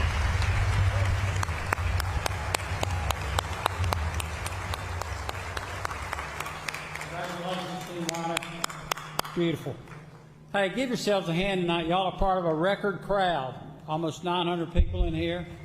That's pretty good. We started in the late 1950s. Y'all are also the best looking bunch we've ever had. Don't tell the previous 70 crowds. Everybody doing okay so far? Anybody cramping? You need an orange slice, Big Wit? You good? Okay, we're going to keep powering through then. The Louisiana Sports Hall of Fame wouldn't be possible without the LSWA. That's the Louisiana Sports Writers Association. For decades, they've been the driving force between selecting each Hall of Fame class. It is not easy because y'all are from an athletically so rich state. Through this next video, another one put together by the multi-talented Christopher Lecoq and his team, let's learn more about the selection process for the Sports Hall of Fame.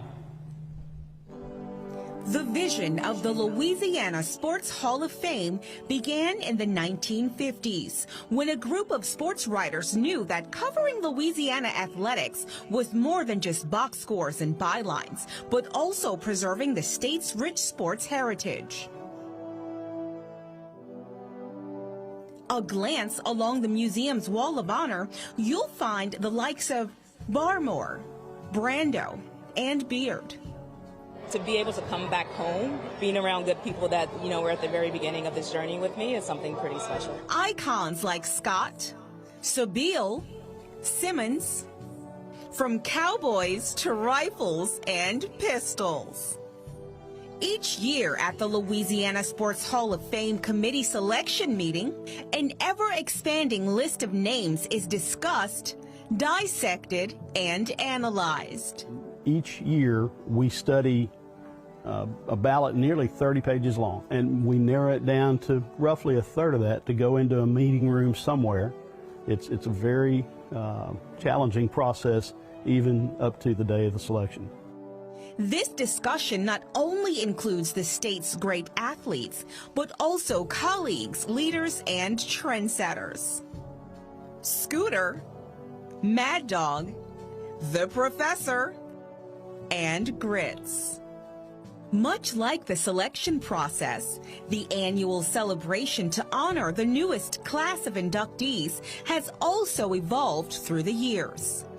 Natchitoches, Louisiana Country Club, the scene of the 1990 Louisiana Sports Hall of Fame induction. Who can forget Vida, Mulkey, Rags, Conway, Landry, and Shaquille? All part of an elite fraternity, a time capsule into Louisiana's sports history, curated by a group of writers who share a passion for excellence. There are some astounding people who have not yet been elected because of the depth of great, not good, but great elite sports figures.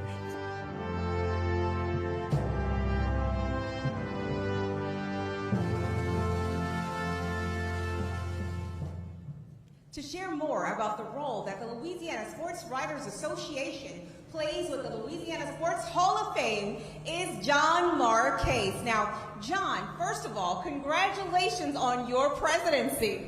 Thank you. This weekend will mark 1 year since I became president.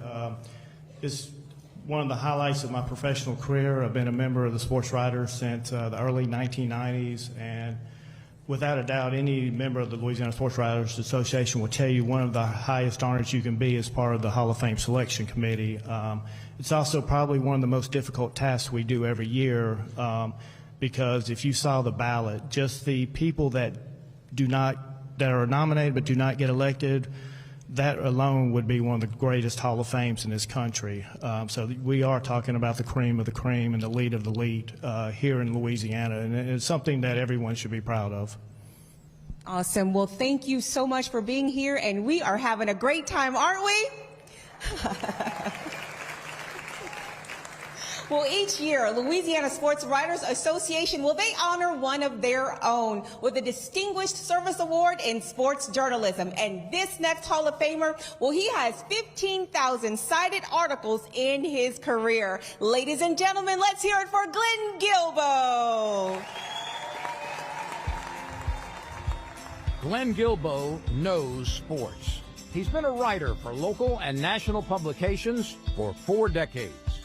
I just think Glenn is one of the top journalists that I've ever met in my lifetime in sports. He has contributed to The Advocate, Tiger Rag Magazine, Gannett, Louisiana, the Montgomery Advertiser, and USA Today, just to name a few. He is consistent in what he's done for years, and he never seemed to me to be really concerned about any criticism one way or the other or any praise. Guilbeau is known for his candid style of writing and sometimes sharing opinions that fans cannot easily digest. And it wasn't always, bells and whistles about our program, but I always respected Glenn because I always felt he was fair. As a writer or a journalist, you should never want the team to win or to lose. That's right. You shouldn't pull for either. One of his most recent accomplishments is authoring the book Everything Matters in Baseball, which chronicles the life of Hall of Famer Skip Bertman. This guy's not just a talented sports writer, TV. Saban had players who really didn't like him. Podcast. Yeah, well, I knew you were going to say that. He can do so many things. Tonight, he joins an elite list of colleagues as we honor him with the Distinguished Service Award in Sports Journalism. Ladies and gentlemen, Louisiana Sports Hall of Famer, Glenn Guilbeau.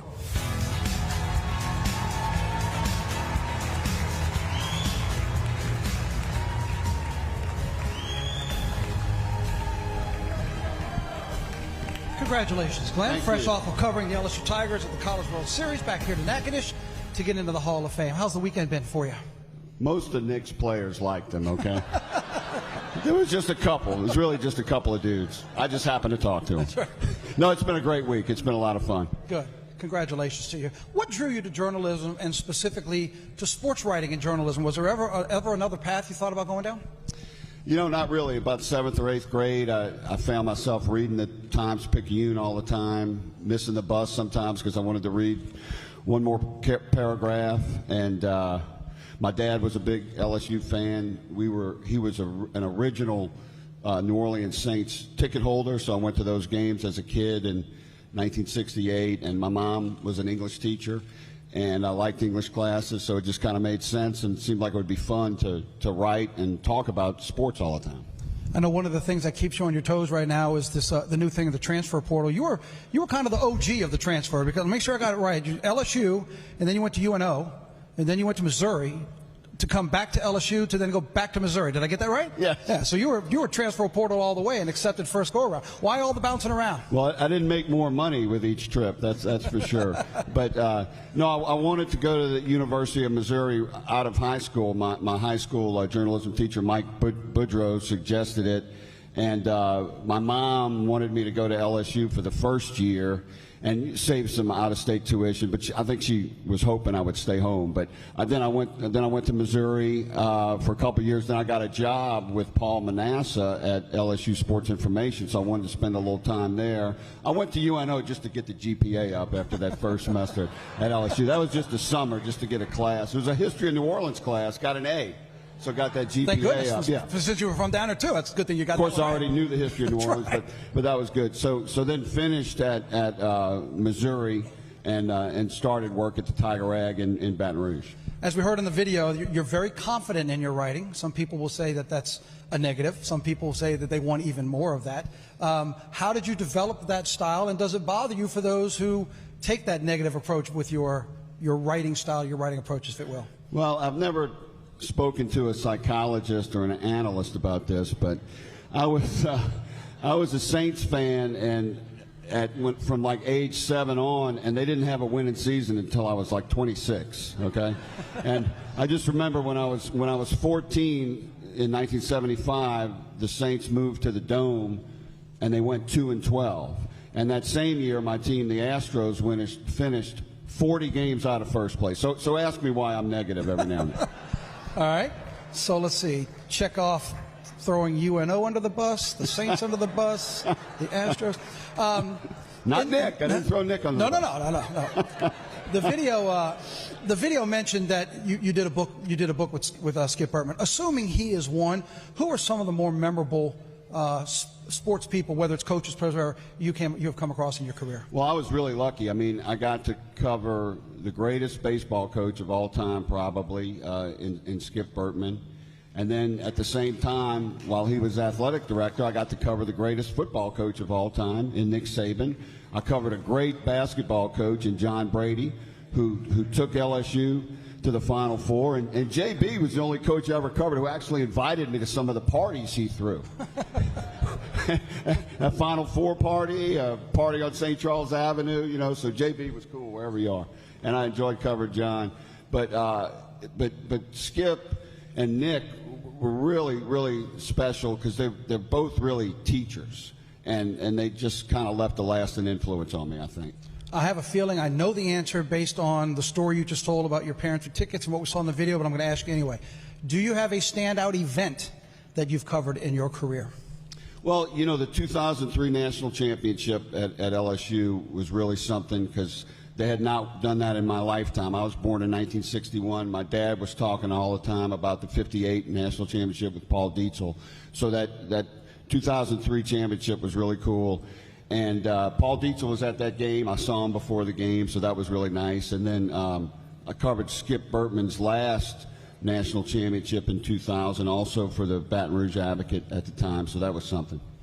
Anything that happened in Miami you had fun with? South Florida, late 2009, mid 2010? I spent a week in Fort Lauderdale covering the Super Bowl with the Saints in 2009. Me and another reporter and a photographer all in the same hotel room for a week. But that was awesome because it came after Katrina, a few years after Katrina, and it really turned around the city. That was a great memory. Well, congratulations on all of the writings, all of the experiences. We appreciate you sharing it, and we appreciate sharing this weekend with you. Congratulations. Thank you. Hall of Famer Glenn Guilbeau, everybody.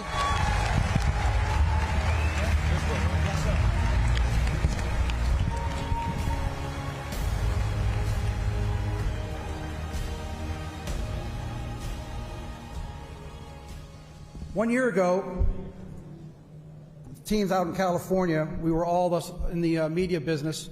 We're all shocked and saddened when we heard of a heart attack that had gotten one of our own in Ed Daniels. As we know, the heart attack eventually took Ed from us way, way too soon. He loved covering his sports in New Orleans. He loved covering LSU. He just loved his job, loved sports. He was also a dedicated member of the crew of Endymion, and I mean dedicated. I rode in the crew of Endymion with him for over 20 years, and if you knew Ed, he had a staccato about his talking and his approach. Side note, I'm a junior. Most people call my dad Vic, and I'm Victor. But when I would see Ed at a game or in the press box, Ed, how you doing? Hey, Vic, how many beads you got for the parade this year? He always wanted to make sure he had more than I did, or were we getting the right size to get ready for the ride. He enjoyed the experience. He enjoyed the celebration in New Orleans. But one thing he enjoyed more than anything else was high school sports. What he did for high school sports, not only in the city of New Orleans, greater southern Louisiana, but the state in general. My very first show, when I graduated LSU and finished up in 1990-91, was a one-year show called Sportsline Friday Night, the basketball edition. And I did it with Ed when he was in between jobs in the city of New Orleans. But to grow his high school football show, to then get to high school tournaments and the Sugar Bowl Classic, he had an unwavering passion for high school sports, and it's second to none for what he did. We all miss him. We miss him terribly, and we are honored that he is tonight being inducted into the Hall of Fame. Please watch this video for Ed Daniels. Hi, and welcome to Week 5 of Friday Night Football and the regular season. In a city known for its larger-than-life culture, Ed Daniels was the epitome of that as a sportscaster. Hello, and welcome to Saint Sideline. I'm Ed Daniels. Ed Daniels set the gold standard for being a sportscaster in the state of Louisiana at every level. He was dedicated and making phone calls, taking notes. The man breathed sports. Throughout his career, Ed covered it all, from the New Orleans Saints and Pelicans. No, Jesse, look. It's a punch, then a blade. LSU. It was an incredible season. To Super Bowls, Final Fours, and the College World Series. And it carried those Tigers all the way to Omaha. He put us on the air, and he made people aware that junior college athletics is a viable option. I would consider him to be like a Nick Saban. All right, let's talk about one of the big stories of the night. His work ethic was unbelievable, whether it was prep, whether it was professional, whether it was college. Ed was going to be there. But his true passion was high school sports. For tonight's Teen Report, we go down and make a right on Claiborne, left on Elysian Fields to Brother Martin. He liked the purity of it. He recognized people who ordinarily may not have ever been recognized for doing something good. But above all, it was his humility to his colleagues, his profession, his city, which set him apart. Hi, and welcome to Know-It-Alls, the game where it really does pay to know New Orleans. What he did was a service to the community. People don't think about sportscasters doing that, but he knew why what we did was important. We're going to miss Ed's knowledge of prep sports, from the littlest stats to the biggest moments. That's what we lost. Send us home. Good night for all of us at WGNO Sports. Ladies and gentlemen, let's honor the legacy of Louisiana Sports Hall of Famer, Ed Daniels. We share this message from longtime friend and LSWA member Ken Trahan, and Ed's wife, Robin Daniels. We met in high school, Archbishop Rummel, 15 years old, and we were instantly drawn to each other because we had the same interests. We understood each other probably better than anyone else, given what we were interested in and what we would eventually pursue. Later on in life, he meets this woman. I think everything's ordained. I really believe that, and I think Ed and Robin were meant to be together. I am not the person in the spotlight. I just kind of wanted to stay in the background, and it was an adjustment, getting used to being with someone who's just so big and magnanimous and so well known. But I mean, he's just got the greatest personality, and that's his sense of humor, I think, is what that drew me to him. It's eye-opening. It's humbling. I mean, he would be so honored with all of these honors, and especially this one. I mean, this is a big deal. It is, and to be in there with the kind of people that are being inducted tonight, that's pretty special. So, look, from the standpoint of honors, there are many of them. This is probably as big as they can possibly imagine. And I know if he was here right now, he'd be talking to you about what you're wearing and everything else, right? And and making sure you said the right words and all these things, right? Yeah, he was a good guy. Good guy. He's a great guy. And this honor is as special as it gets, and I know this is something that your family will cherish the rest of your lives. Yes, we're very honored. Our family is very honored. It has a perfect ring to it. Ed Daniels, Louisiana Sports Hall of Fame. It's well-deserved. We couldn't be happier for him. As my best friend in life, I'm deeply appreciative. We thank the Louisiana Sports Hall of Fame. Thank you.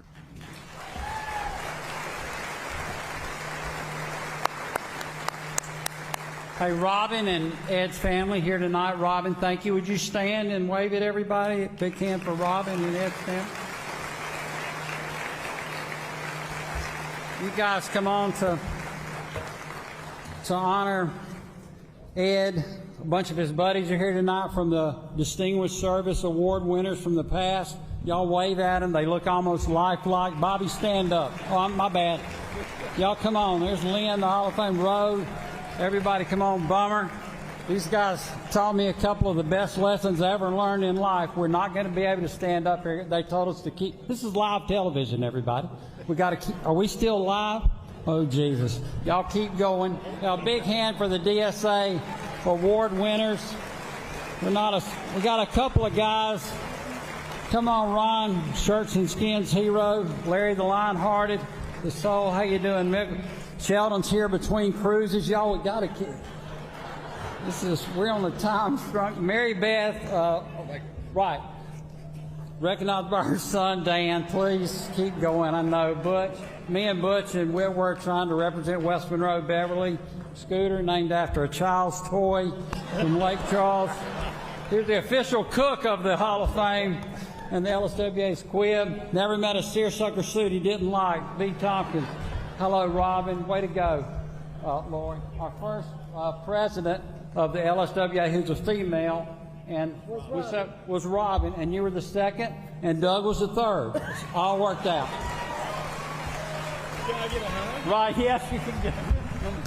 Well, we busted our 2-minute time limit. They gave me, seriously, without this family and my West Monroe family and Louisiana Tech family, Claiborne Parish family, and my real family, I do not know what I'd be emceeing tonight, but it'd probably be something in Cell Block D. The prisoner of the month.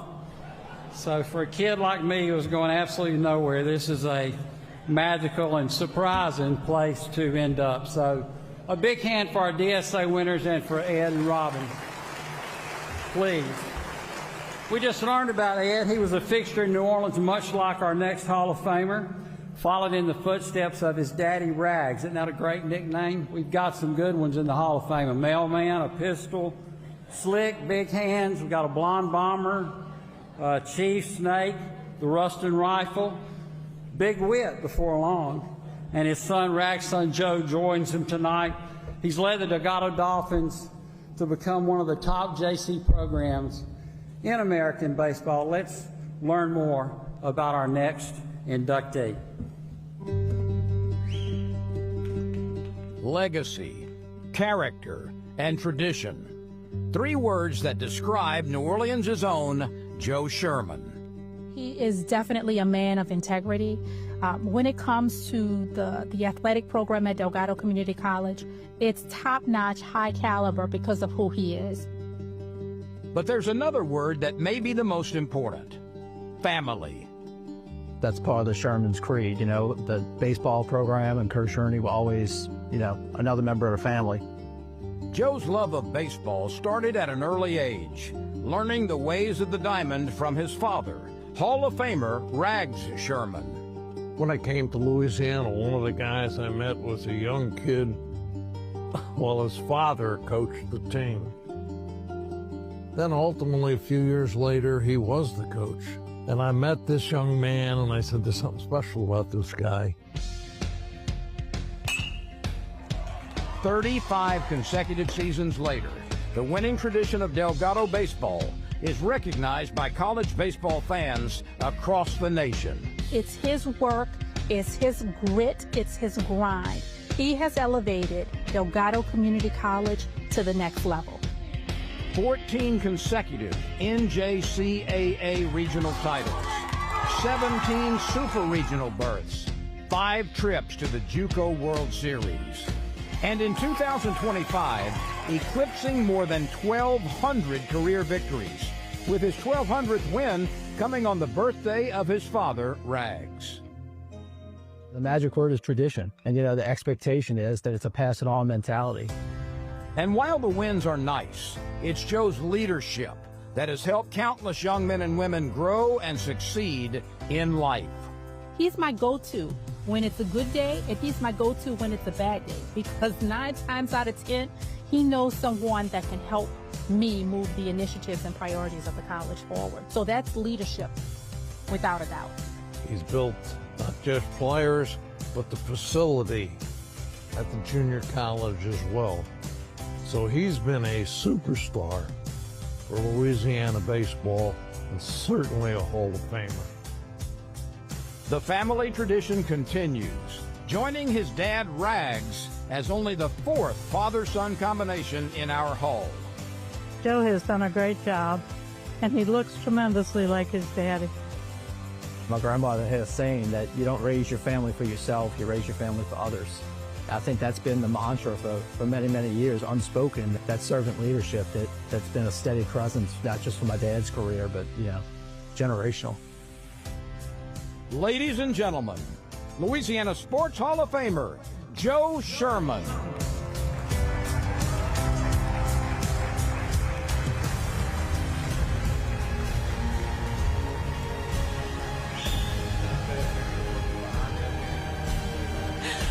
Oh, come on, you are a I'll just keep looking down so I don't cry, Coach Saban, that's all.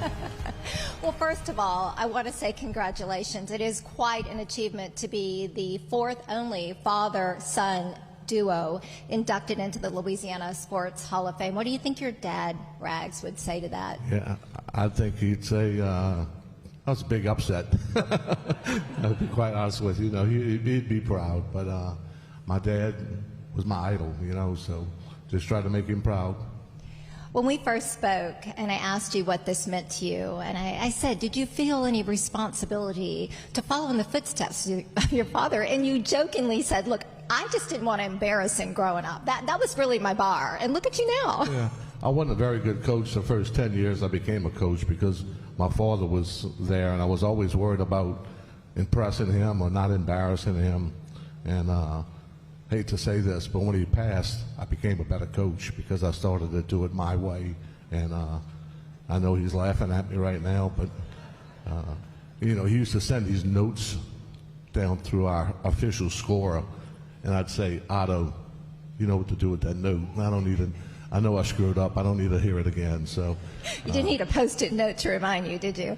So I want to talk about what you have done for Delgado baseball, because you've really changed the perception and created a lot of respect for junior community college baseball. I mean, it is turning out professional baseball players, collegiate baseball players. What you've done in your time there has really changed the perception. yeah, it's been a tough sell. You know, when I first got to Delgado was known in the state as a trade school. It's where you send your son to be a plumber or an electrician, air condition repairman, and getting on the road and try to convince parents that, hey, you can come to Delgado, get transferable credits. This English class you're going to take here is the same English class you're going to take at LSU.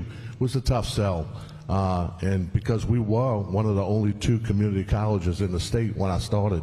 So it was a climb uphill for a couple years, but I hate to say this, the tragedy of Katrina was the renaissance of our program. So we are coming up on the 20th anniversary of Katrina, August 29th, and I do want to remind people that it was less than a year after the storm, and you had to piece the baseball program back together, literally go out and raise funds and repair fields, and this was a turning point for the program. Yeah, I'll tell the story as short as I can tell it, but we evacuated my family to Baton Rouge, and Herb Vincent and Coach Bertman helped us find housing for a couple days. We ended up in the Radisson Hotel, 11 women, 2 dogs, a rabbit, me and my son. I don't know where the hell the rabbit came from, but walked in the bathroom and the rabbit was in the tub. I said, what the hell is going on here? But that's who the Shermans were. Anyway, couple days passed, and a friend of mine who owned the New Orleans Fairgrounds sent me a text message, which my daughter had to tell me what it was because I never got a text message before. And he said, I have a camp in New Roads if you want to use it. So the Clamperts, aka the Shermans, and the rabbit, moved to New Roads, and we bought furniture and moved into this fishing camp for 2.5 months. And it was during that time that I tried to find my players because they were spread out all over the place. Eventually got back to New Orleans in October, got our roster together, and tried to pick up the pieces. Baseball wasn't necessarily preordained in your destiny. Tell people the story of how it came about just through an unexpected open door. Yeah, so this is a true story. When I was growing up, I started working for the Sugar Bowl when I was 13 years old. I was a mail courier. And back then, they used to deliver the newspapers to the bus station 3 days after they were printed, and you'd bring the newspapers to the 2 head coaches so they could read about the bad writers like Guilbeau, what they were saying about them. And 1974 was my first year working there, and it was Alabama versus Notre Dame. And I remember the first time I met Coach Bryant, I was delivering about 25 newspapers. Alabama's got more damn newspapers than any city in America. Dailies, weeklies, whatever, bi-weeklies. And I get to the suite, and I had a doorbell on it, and I rang the doorbell, no answer. I rang the doorbell a second time, no answer. I said, I'm going to have to carry these papers all the way back downstairs. I'm going to try it one more time. Rang the doorbell the 3rd time. All right. The door opened. I thought the room was on fire. There's cigar smoke, cigarette smoke. And that was Coach Bryant. Wife beater T-shirt, white boxer underwear. Bring him in here, boy. Brought the newspapers in, and then I said, Coach Bryant, I got some telegrams. Half the people here probably don't know what telegrams were, but brought the telegrams in. He gave me a $1 bill. And I said, man, I should have got him to autograph that, and the rest is history. And the legacy continues because your son is also involved in the athletic program. Yes, he is. He's my, what do they call, what do you call yourself now? Administrative assistants, whatever. But he runs my program. I mean, he is my ops director. He does everything. He does my counseling. He does my PR. He does my stats. It's been a family affair. I got my son doing the PA during the game. I got my wife and daughter selling concession stands. I mean, just come to Delgado and spend a week with Shermans. You know, Rags would be proud. The legacy continues. Congratulations being inducted into the 2025 Louisiana Sports Hall of Fame. Well deserved.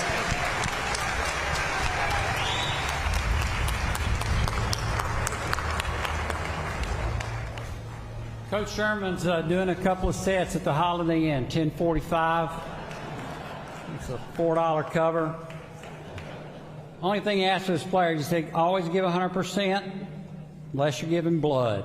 And then you want to, I thought that was a handy rule. How about another big hand for Coach Sherman? Isn't that beautiful? Thank y'all for being here supporting tonight. Our next honoree is a recipient of the 2025 Dave Dixon Sports Leadership Award. This award is given to an individual who's brought credit to our state on a national and an international level. And this year we honor a man who's the ultimate professional in sports information and in communication. It is a real honor for me to introduce to you Kennedy's dad and Jamie's husband, Approach Pro, Herb Vincent. Where does one start when talking about veteran athletics communicator Herb Vincent? As a student at LSU, he became the right-hand man of legendary sports information director Paul Manasseh. He was really the only person that my dad ever let work in the sports information department as a freshman. So there was something that my dad spotted that was special about Herb. For Herb, a professional approach to the task at hand was always prominent. You remember when you were in college, you always had that one friend who would throw the best parties, and there'd be girls and people there. It was just the best time. Herb's parties were nothing like that. After college, he learned to navigate the rise and fall of sports teams in the mid-1980s, while working with the New Orleans Breakers and later the Los Angeles Express of the USFL.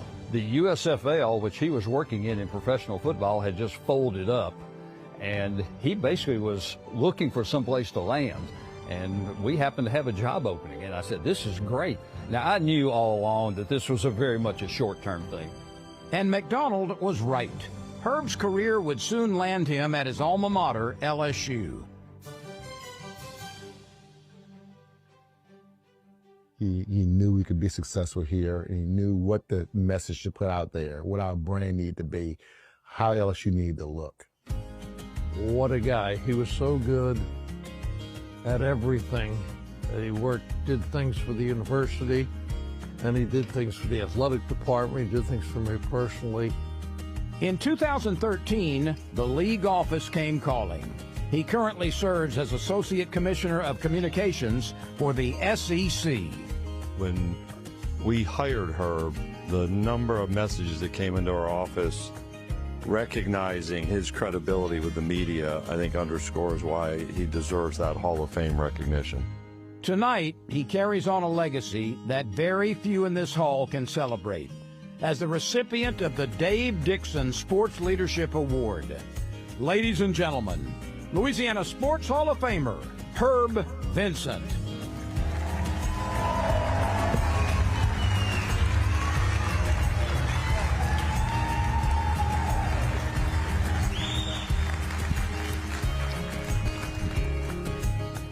Great to see you, Herb.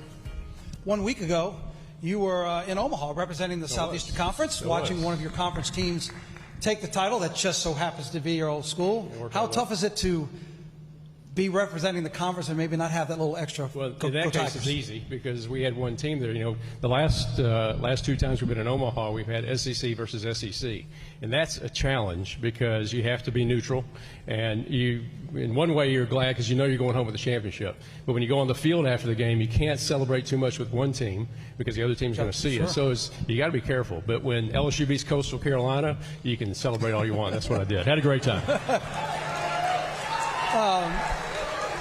For a youngster from Arkansas, why LSU? I don't know, that's a good question. Most of my friends went to Arkansas. I wanted to do something different. We had a lot of relatives in South Louisiana, so I spent a lot of time in South Louisiana growing up. I had a sister who's here, and she lived in Baton Rouge, so she could do my laundry. You know, that helps.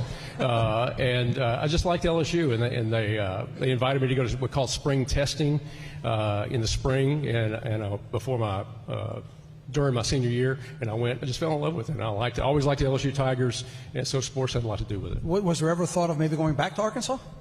No, not really. Not really. It was really South Louisiana became my home. I liked it, and as the video showed, I moved around a couple of different places, but always kind of came back home. I don't know if it's possible to answer this with one, but do you have a special or unique LSU memory that stands out? Oh, gosh. You know, I kind of feel like the Forrest Gump of LSU because I was always close to a lot of great events. I was on the field behind the goalpost during the earthquake game. I was on the concourse behind home plate during the Warren Morris home run. I saw the Bluegrass Miracle. I was just at a lot of great events with people like Shaquille O'Neal and Chris Jackson and Ben McDonald. Just to be able to be around all those folks, there's not one really event that stands out. It's all that makes for just great memories at LSU. Well, let me ask you then about people. Obviously, Paul Manasseh had a very big influence. If you were the only freshman he would let work in the sports information department. What about others that stand out that you had a chance to work with during your time in Baton Rouge? Yeah, there's a lot of people. Larry White is here. Larry worked in the office at the time as assistant sports information director. You know, he was the first one that told me, he said, I think you'd be pretty good at that, at this. And that was the first thing that really got me going, thinking, well, maybe this is something that I want to do. So I thank Larry for that. Joe Dean, he gave me a chance as sports information director. Skip Burtman hired me back there. Just a lot of great folks that I was able to work with and be around. And so a lot of people gave me a big break. And I remember your time in Baton Rouge, you left sports information because you went to actually work for the university. And then back in sports. Was that something where they needed you, but you wanted to get back on the sports side? Yeah, it really was. When they asked me to kind of be over communications for the athletics, it's funny, the chancellor calls me one day and he said, I want to come to your office. I said, well, how about if I go to your office? You know, you're the chancellor. He said, no, I want to stop by. And he came in and he said, we really like what you're doing with the marketing of the athletic department and how you brand it. We'd like you to do it for the entire university. And I said, well, you know, I've always been in athletics. I really don't want to get out of that. And he said, no, I want you to do both. And so he let me be both athletics and university. I thought it was part-time. It went 4 years doing both sides of campus, which was a bit of a challenge. And eventually the SEC came calling. It kind of gave a chance to get back just into sports, and that's when that happened. And, of course, if the conference comes calling, I guess you almost have to say yes. But was it tough when you just named the athletes you were standing, the memories, the Bluegrass Miracle, all the experiences, all the coaches and players? Was it tough to say goodbye to one school and then head to Birmingham? Absolutely. It was really hard because I've been at LSU most of my life. It's where I wanted to be. I was very happy there. But Mike Slive said, come to Birmingham. Let's talk about it. He said, I'm going to try to talk you into the job. I said, okay, well, we can talk. And he said something that kind of caught me. He said, do you want to be doing the same thing 5 years from now that you're doing right now, or do you want to try something different on a bigger stage? And so that kind of got me, and I thought I'd take that risk and make that change. We certainly heard what Greg Sankey had to say about you in the video, and if he has compliments like that, we know that carries a lot of clout because we know what Greg Sankey is like as a man and a commissioner. What does that mean to you when you hear the compliments and the pros pro and the man who does it right? As you celebrate a weekend like this, how does that affect you? How does that mean to you? It makes you feel good when you hear what Greg said, when you hear what Skip said, and I've been close to him for a long time. When people of that stature put trust in you, and you know they count on you, that makes you raise your area of responsibility and your commitment to them. So those are important things to hear. I know there's a lot of staff here tonight that's been long time. I saw Bill Franquez, obviously Kent Lowe, that you all worked with, and I know they still carry on a lot of the leadership aspects that you gave them. What was your biggest takeaway from LSU that you've carried with you to the SEC today? I think the campus experience is really important, and to take that campus experience to the conference office and provide that as an educational opportunity for all the folks there, because some people there have only worked in the conference office. And so it's good to bring the campus experience to the conference office. It was good for me to get to a conference office and see what goes on around the rest of the league. And so it was a great move for me and a great opportunity. Well, Jamie and Kennedy, congratulations to your husband and to your dad. And Herb, congratulations to you. Welcome to the Sports Hall of Fame. Herb Vincent, everybody. Congratulations.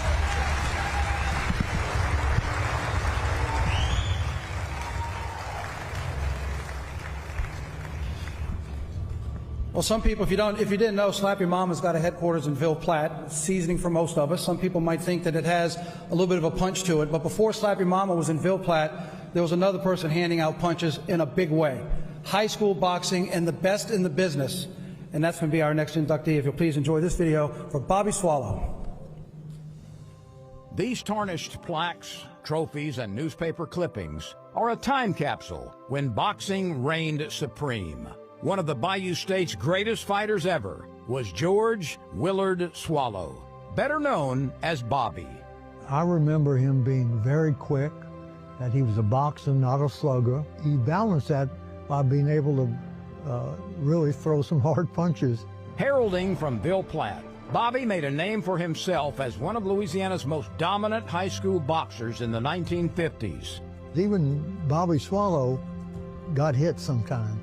And so you had to be able to not only give out punches, you had to be able to take the punches. Soileau claimed state boxing championships in 1950, 51, 52, and 54. He was awarded the Francis G. Brink Award in his senior year at Sacred Heart, which was given to the state's top boxer. He was so good, he goes to LSU and as a sophomore wins the national championship in his division. And then, like many colleges did across the nation that time in the 50s, they killed the program. Now all of a sudden he doesn't have the thing that he's the most passionate about. And the great thing about Coach Soileau is that he reinvented himself. His boxing roots were a perfect match in teaching toughness to young football players, becoming head football coach at his alma mater. One of our players challenged him in the dressing room in his office one day to boxing. So Coach Soileau put his gloves on. Before my teammate picked up his hands, Coach Soileau hit him about 20 times. The things that he molded into us were discipline, toughness, both mental and physically, determination, and heart. Those teachings and a little divine intervention helped lead Sacred Heart of Ville Platte to a Class B state championship. We lost our first game to AIC, Academy of the Immaculate Conception. And on December the 8th, 1967, the Feast of the Immaculate Conception, we won the state championship. Coach Soileau's heart carried the spirit of small-town pride, reminding us that sometimes you just need to lace up a pair of gloves and fight to help elevate the community around you. He's one of those people that is held in such high, esteem by everyone that he's come across. A winner by knockout. Let's recognize Louisiana Sports Hall of Famer, Bobby Soileau.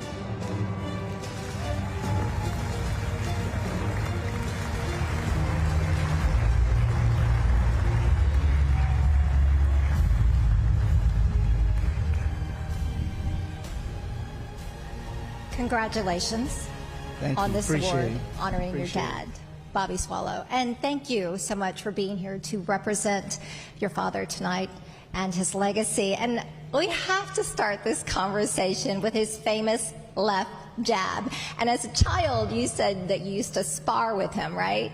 Yes, but ma'am. now when you visit him, that's the way that you connect and you bond. Tell me about that. He like the video said, his hands were super fast, so he could throw 3 jabs, and you think it was one. You're like, it's like, golly. So he'd set the people he was fighting. He would set them up with the jab, and they were so worried about the jab they'd forget about that right cross coming and that left hook right after that. So a lot of times they said, Coach Bobby, when Bobby was fighting, he never got hit. The matches would go so quick. When we had that meeting when Billy Cannon came over, and he was just bragging about my dad, how good of a fighter he was, and we have the legend that's telling me he never missed a fight. You watch my dad fight, every fight he fought in college, and the legend is telling me how great my dad was, So when he told me, when I heard that, I was like, well, he must have been pretty dang good, So boxing in its heyday kind of faded out while he was at LSU, and he had to reinvent himself. Yes. And a lot of people don't know this, but he left a lucrative job to take the job at Sacred Heart as a high school football coach. Right. Yeah, he was working, and I forget the name of the company, but he was making, in that time in the 60s, he was making very good money. But he always had a knack from after boxing. He wanted to teach. He wanted to teach kids. So I think from his high school boxing coach and his college boxing coach, he said, I think I want to do what they do. And he was the type of guy where he was a player's coach. He loved the kids. The kids just had a good relationship with him. But he was a disciplinarian, and he was a guy that loved condition, because he went back to his boxing, and he knew what it took to be able to stay in the ring, and throw punches and get hit. And he brought that, I believe, to the football field. And it's like some of his players have said, some players went on and played at McNeese, and they said, we never did any conditioning as much as we did in high school with Coach Bobby, because he believed in that conditioning. He was going to win the game in the fourth quarter. And you say even today around town, people come up to you and they thank you and they say, your father really made an impact both on my athletic career but also my character. Correct. Yeah, so many, and he coached so many kids over the 30 years, and successful people with businesses and doctors and lawyers, and they'll come and tell me, your dad did so much for me. He was like a dad to me. And he taught me about life. He taught me how to raise my family. He taught me how to treat other people. And, you know, it makes me feel good when I hear it. And, you know, it's just a great feeling. Your dad, featherweight boxing champion, larger than life person. He doesn't meet a stranger. Even now, he's very social. Yes, he is. You know, he's got severe dementia. So when you talk to him, you tell him something, a couple of minutes later, he's already forgot about it, you know. But, yeah, he's larger than life. He would walk into a room. He wanted to be friends with everyone. Just, you know, a good person. Loved to, if he was here today and if he could understand what was going on, it would be rocking in here. He loved to party. He loved to have a good time. He wanted everybody to have a good time. And, but when it got time to be serious, we're going to get serious. But, yeah, it was good stuff. Well, Bobby's legacy continues. You also coached at Sacred Heart. Tell me about that. Yes, ma'am. I've been coaching now for 25 years. I do football, assistant football, head track and field, and powerlifting. So do 3 sports. I stay busy, and I'm enjoying it. And I never wanted to coach. I told my dad several times, I'm never going to do what you do. So I got in the oil field for 10 years, and then when I got out, I was, you know, I saw the people and hear the comments from what they would say about my dad as a coach and basically their dad. And I said, I think I'm going to try that. So I started coaching and really fell in love with it.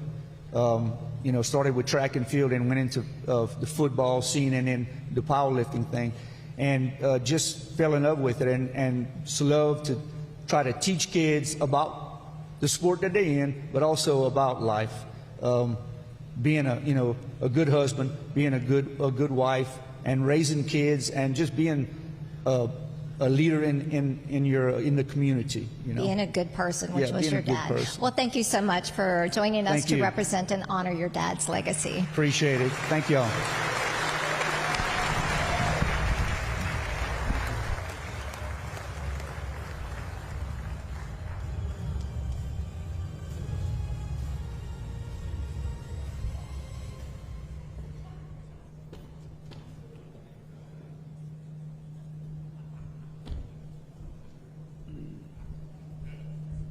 Before we go on with the 2025 Hall of Fame class, if y'all would join me for just a minute to take this time to remember some Hall of Famers and our friends who we've lost this past year in this in memoriam.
Thank you. It's always kind of a bittersweet time of the week and time of the program and time of year, but necessary too. Just remember how lucky we've been to know a lot of these people. It's better to have loved and lost than never to have loved at all, I figure, and we're so lucky that they've enriched our lives as they have. Along those lines, we got a room full of people tonight who make this event special each year. There's a lot of volunteers, interns, Hall of Fame staff, but there's one person tonight we want to recognize specially. In 2013, we saw a need to create this special award in memory of one of our greatest sports writers the lovable Marty Muley. He literally wrote the book on the Hall of Fame, which we have available for you. And we've only given the award out 2 times in the last 12 or 13 years. We're going to do that tonight. The requirement is you have a heart about as big as a Superdome and just a tremendous generosity of spirit. So she does not know we're going to do this, but in the last 20 years, if you had anything to do with the Hall of Fame, you know this wonderful lady. Hall of Fame Chairman Doug Ireland is presenting over here to my left the Marty Muley Louisiana Sports Hall of Fame Hero Award to this wonderful woman who makes this weekend work so well. Year after year, she's my friend and yours, Ronnie Pellegrin.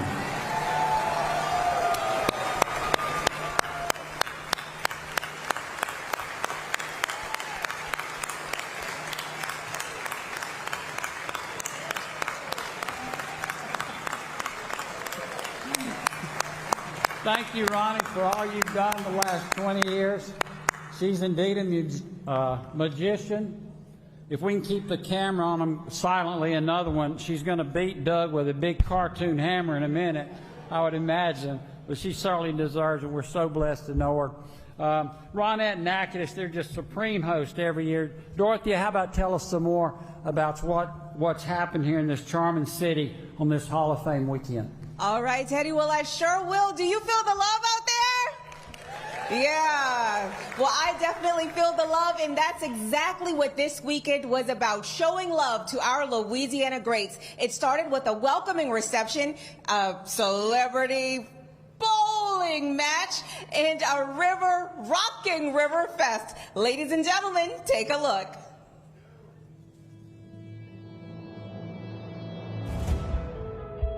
Welcome to the 2025 Louisiana Sports Hall of Fame induction celebration here in the city of Natchitoches. This is a beloved and much anticipated event. It's changed a lot since the last time I was here. When my dad got inducted, they didn't have all this. This is really nice. Got a lot of family members and friends here, so we're going to enjoy the weekend.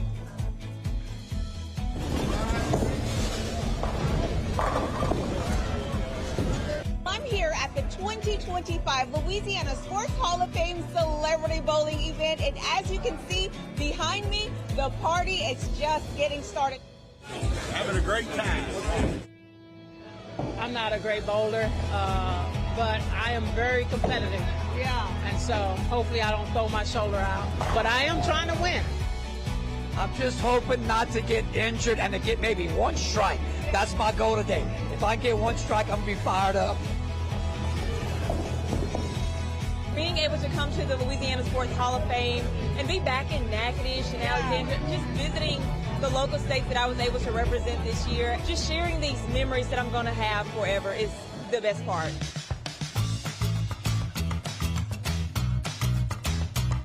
As the sun sets, the celebration continues as Rockin' Riverfest takes the stage, bringing the entire community out to share in the fun.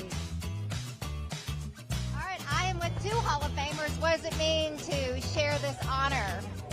Well, we're not sharing. I'm a Hall of Famer, and he's kind of a okay Hall of Famer. Now that he's in, I might say, see if I can get out. Food has been great. Tonight is fantastic. Bowling was fun for sure. Really, the press conference yesterday, just getting to listen to these Hall of Fame inductees, get to share a little bit of their heart and their history. It's been a lot of fun. 2025 Louisiana Sports Hall of Fame class. Get on your feet for these folks. 5, 4, 3, 2, 1. Happy Hall of Fame, everybody. I did something, I didn't quit it. I started applying myself to it, I started putting my energy into it, and I tried to find a way to be good at it. The weekend's been unbelievable. And just the organization, the people, the town gets behind it. It's just been an amazing event.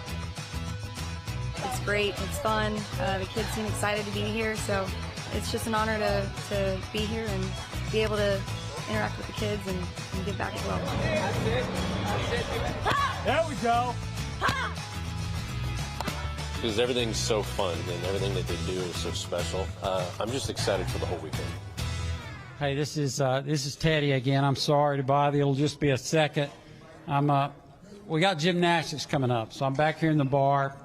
It would take at least 27 shots of something back there for me to get close to a balance beam, I promise. But our next competitor did not have that problem. Fearless, courageous, determined. Please meet our friend, the supremely talented April Burkholder. It's no secret that one of the hottest tickets in Louisiana sports is LSU women's gymnastics. It's excellence at its greatest, and it's what LSU's about. We're going to try to be the best in what we do. A trend that's been on the rise since April Burkholder flipped, twisted, and wowed fans in the PMAC in the mid-2000s. She catches your eye because she was just that good. She soared into the national spotlight as a teenager, training and competing with Team USA, where she was a junior Olympic champion in 1997, 99, and 2001. Well, I was at Caroli's Gymnastics when I first met April Burkholder, and she was this beautiful little bright-eyed, blue-eyed, little blonde, talented gymnast, and she had a ton of energy. I loved seeing another young athlete with such talent, and that's really what stood out as a young child. When we finally landed her, it was the same time that LSU women's basketball landed Simone. And there was so much gain and so much reward moving forward with April. April brought excellence to LSU gymnastics from her first day on campus, including 20 individual titles and being named the 2003 SEC Freshman of the Year.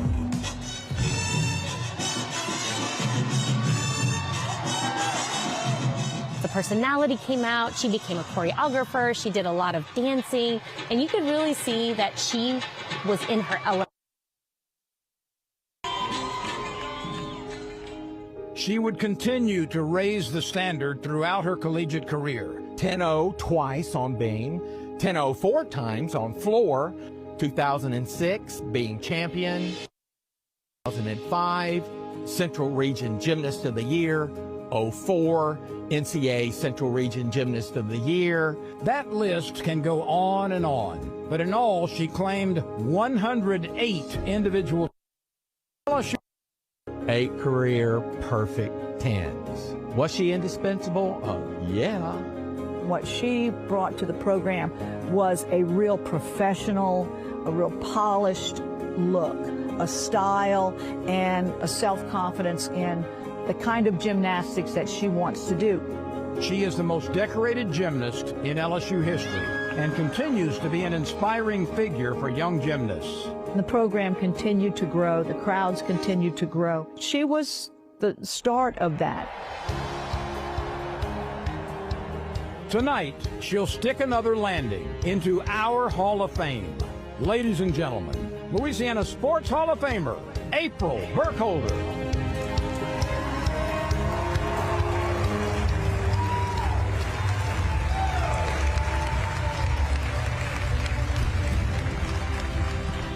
Big congratulations to you, April. I mean, quite the trailblazer. And we have to start with the fact that you had career-ending injuries and you had every reason to give up on the sport of gymnastics. Tell us a little bit about this journey because it was hard fought. It started with a concussion at 2 from a fractured skull. And then I broke 5 bones before I was 5 years old. And then with actual gymnastics, I had 2 compound open fractures and 3 surgeries to my left arm, almost amputated it. So came back from that, and there's, a bunch of other injuries that we just can't get into because we don't have time. Well, what kept you going? I mean, what was it about the sport that kept you persevering through all these challenges? Well, I think it's just something that is inside of you that wants to compete, the love and the passion for it. And then, afterwards, I remember even my parents said, I'm okay if you never want to do gymnastics again because we're tired of looking at, your arm, your bone in your arm. And I was like, well, then what would it all be worth? What would it be for if I just stopped right now? So had to continue on really just because that's what makes it all worth it, So. The sacrifice, I don't think a lot of people realize the sacrifice that goes into it. I mean, 10 hours at the gym. You're not in traditional school. I mean, it is very demanding. Financially, it can be challenging. All of those were challenges that you faced. Yeah, I mean, I was in the gym 10 hours a day at 10 years old, and school was on the back burner. So, I mean, I did go through a lot of obstacles just education-wise as well because of that. You know, I had to find a school that would allow me to go for 4 hours. So, I mean, I went from just skipping 6th grade altogether to, you know, private school 1 year with Dominique, actually, and then alternative schools where, you know, every kid's gotten kicked out of every other school, and that's where I'm at. So my education wasn't the best, and I was well-rounded as a person because of it, but I did have a scholarship athletically waiting for me for a year, and I couldn't go because I was ineligible academically. And Dee Dee actually fought, you know, for me, and, you know, I drove all the way from Houston to Dallas to work with some tutors and try to get the, you know, SAT scores up, and I eventually just had to go back to high school after I graduated, humble myself, and just retake some classes to raise my GPA, and that's what did it. Well, is that what drew you to LSU? Dee Dee's support, saying, we're here for you, we will help you, we will find a way to get you on this team.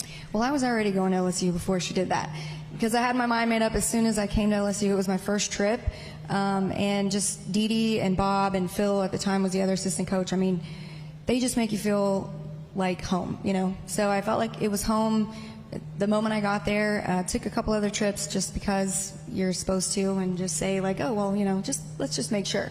And then I was about to take my 4th trip to Georgia, and it was actually Jay that was recruiting, who's now the head coach of LSU gymnastics. And he was actually recruiting then, and that's when Dee Dee knew, you know, I had a lot of teammates that I grew up with at Georgia, and she's like, I think you need to hurry up and sign, you know. So I was like, yeah, and then conversation with Jay, he's like, well, I heard LSU is your #1 choice, you know, if you don't really want to come here, rather not waste the trip on you. And I was like, all right, Jay, well. Tough love. So let's talk about what you've done for gymnastics. You really made an intentional decision to edge up routines with choreography.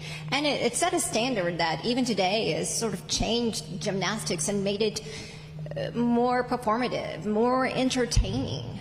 Well, I don't even think it was really intentional. I just, I've always had a love for dance. We used to dance around and pretend we were in music videos with my teammates, you know, with all the free time we had. And I just was choreographing my own routines before college, and then came to LSU, started choreographing for some of my teammates. And it's just funny because I remember saying to my teammates, like, are you sure you want a hip-hop? Do you want hip-hop routine, or do you want, like, you know, like hip-hop? Okay, well, you have to do it this way, and you have to execute it this way, because you're on that fine line of, you know, the artistic style that is gymnastics and what the judges are used to versus, you know, we're appealing to a college crowd, and you know, and being more relatable that way. So you just would never hear that today, you know. So it's fun and exciting to see the growth in the dance on floor. And so I just have a lot of fun going back and seeing all the choreography now. And here we are on stage celebrating you as a 2025 inductee into the Louisiana Sports Hall of Fame. Special moment for you because you have your family here with you. 10 years ago, you were inducted into the LSU Athletic Hall of Fame. But this is different? This is. I have my husband and my daughter now with me, so that definitely makes it much more special, and she's crying because she can see me. So she won't remember this, but we have video and we have proof. So it makes it special for sure.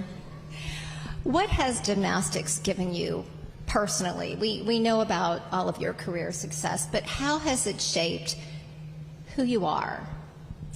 I mean, honestly, it's the whole character of everything, the grit, the perseverance, you know, it teaches you a lot throughout your entire life.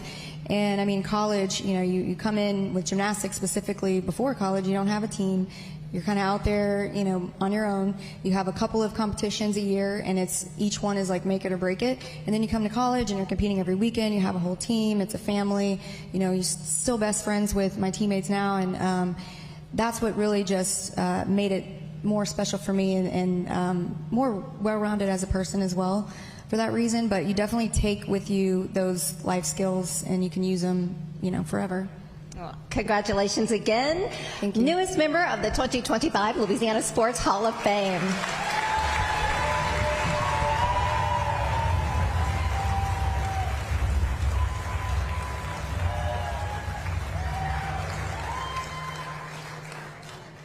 So we're going to make a transition from our smallest inductee to our tallest inductee, Danny Granger. Take a look. When basketball fans remember Danny Granger, they may recall a smooth jump shot and a prolific scorer at the high school, college, and professional levels. His footwork was deliberate. His shot selection was intelligent. His game was precisely calculated. His competitive drive was off the charts.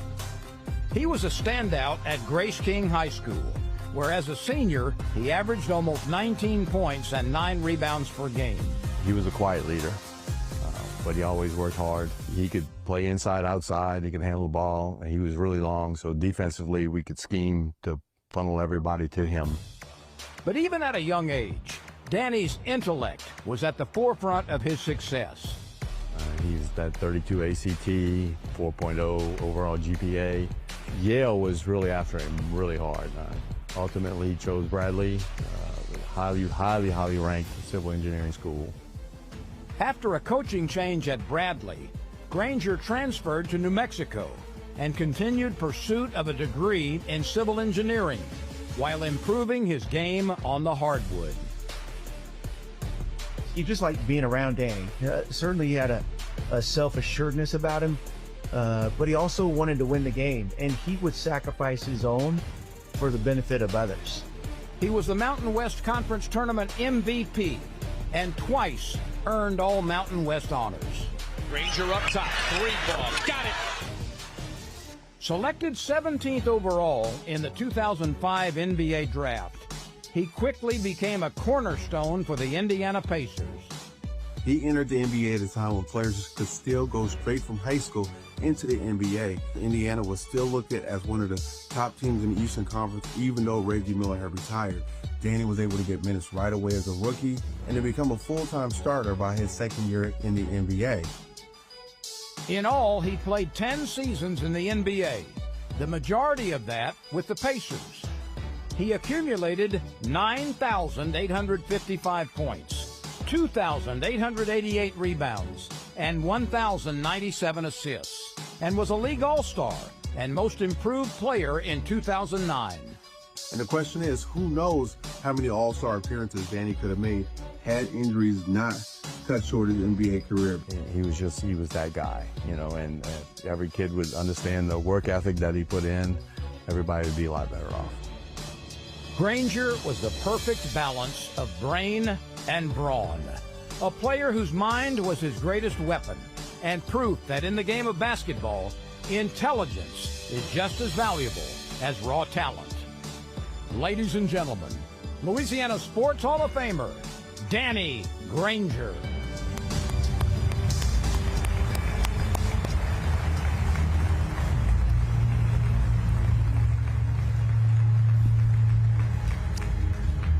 Unfortunately, this week something to come up with Danny. He was not able to be here with us. He notified the Sports Hall of Fame, but thankfully, while most defenses couldn't catch up with him, I did. Wednesday afternoon, as he was finishing lunch, had a chance to interview him, and we started by talking about his playing days in New Orleans. So please enjoy my interview with Danny Granger.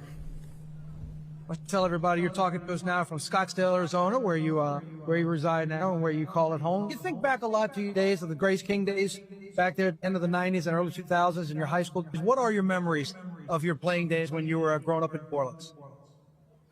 Very fond memories. That there at Grace King, my coach was Gerald Fisher, and then Jill Fisher was his wife. And so they had kind of a huge impact on our basketball program during that time period. A lot of great memories, a lot of fond memories playing Bonneville, playing East Jefferson, playing West Jefferson, Salmon. So it was, when I think about it, it seems, I'm 42 now, and that was 24 to 25 years ago. So it seems like long ago, but the fact that I know it's so important to me because the memories are still kind of etched in my brain, so to speak. So just a lot of fun. Yeah, New Orleans definitely is near and dear to my heart. Your high school coach was talking about your playing days and talking about how fierce you were. Where did that fierceness come from on the basketball court? You know what? I grew up in Metairie, in the particular area where we grew up in. wasn't that great. So you kind of had to be a little bit fierce to survive, so to speak. But thankfully, I had good parents, my mother and my father. They kept me really on the right path, but they also instilled in me a work ethic. And with that work ethic, once it was instilled in me, I kind of took over as I became a young man. And I love to win, and I love to compete. I love to play. I just love the game of basketball. And thankfully, I grew to be 6'8.5", 6'9", with a 7'2" wingspan. So it helped me to be able to beat everyone. I mean, I remember in high school, as I kept growing, I kept saying to myself, man, this game's really easy. You know, I was just scoring points. So the fierceness and the competitive in me always was there. And it just so happened I had the physical attributes to match up with it.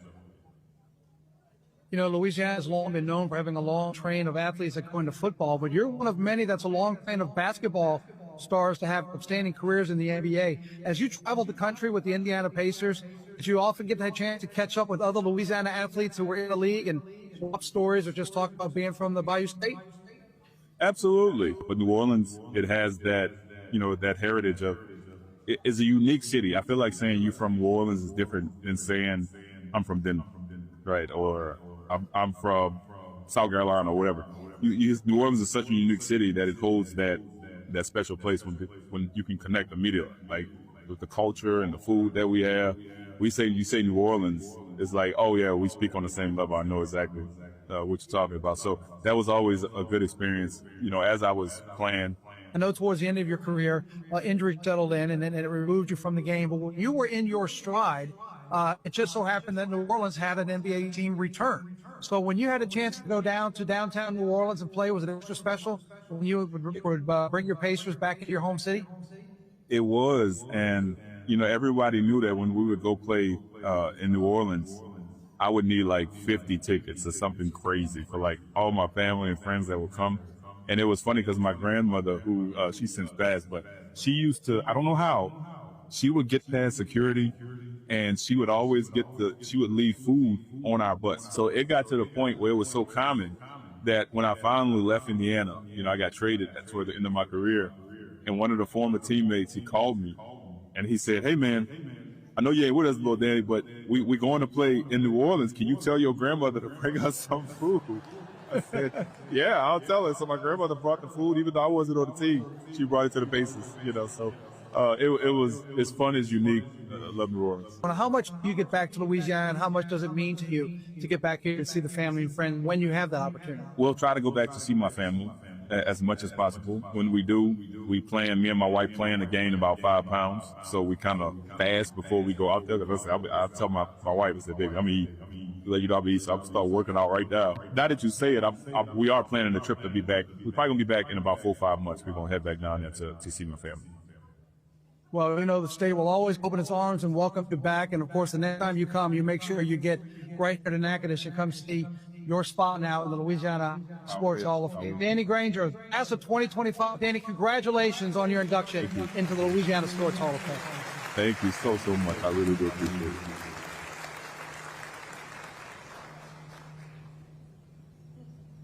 Well, I am here with Mr. Darden here, notable LSU alumni and former lieutenant governor of our great state. Everybody give him a hand. All right, sir. Now, LSU is really, they're being honored a lot tonight. A lot of alumni here. How does that feel? Well, it's great. And you look through the years, LSU has always been at this event and had great athletes through the years. Let me just first say what a great night this is. I always look forward to this night. It's so inspirational to see these Louisianians proud of their heritage who have really become international and national figures. Awesome. Well, I love that. And speaking of notable LSU alumni, Billy Graham. Now, Billy Graham. I went to church, y'all. Billy Graham. So, Billy Cannon. Now, you and I, or UNLPB, we're working on a documentary about his life. Why is his story important? Well, there's one name that's really magical throughout Louisiana sports, and everybody who's Louisianian, I think, remembers the name Billy Cannon and what he meant in the 1950s to LSU and to the growth of collegiate sports, particularly in the South, the growth of weightlifting, which was not a part of training. And we're going to tell, LPB and I will be telling the story of the life of Billy Cannon, a very complicated, challenging, interesting life, the ups and downs, but a great story of redemption by a great hero who is still magical in Louisiana today. Well, I love that. Thank you so much. And we're looking forward to that documentary sometime this year, right? Late December, early January. Awesome. Well, thank you so much, sir. Now, on to our next notable LSU alumni. Now, this gentleman has been known as a man amongst boys, starting in his high school football career. Ladies and gentlemen, give it up for Andrew Big Wit Whitworth! I was just joking. Andrew Whitworth has been an unstoppable force on the gridiron at the high school, collegiate, and professional level. He always poured into other guys. He liked to have an influence on people. Nicknamed Big Wit for a reason, the 6'7", 330-pound West Monroe High School tight end would transition to offensive lineman under the coaching of Hall of Famer Don Shows. He's going to be a great college player, and, you know, he'll have a chance maybe to play at the other way. He was a part of 3 high school state championship teams with the Rebels. Whit was always one that was in tune with his body. He always wanted to perform at his highest level. That prominence would lead to him being a top recruit in the country, targeted by most major collegiate programs. But LSU would win the battle. That was Nick Saban's first class. They set a standard here for the future players at LSU. Big Wit set a school record 52 starts with 920 snaps. He started all 14 games at tackle in LSU's magical 2003 championship season. Me and Whit battled a lot of days in practice, and I knew he was going to be an exceptional football player in college and in the pros. He was a second-round NFL draft pick of the Cincinnati Bengals, where he redefined left tackle plays. Walker instead, the pass out here to the tackle-eligible Andrew Whitworth for the touchdown. Whitworth was not just good, but a perennial All-Pro, capping off a 16-year career in the league as a champion with the Los Angeles Rams.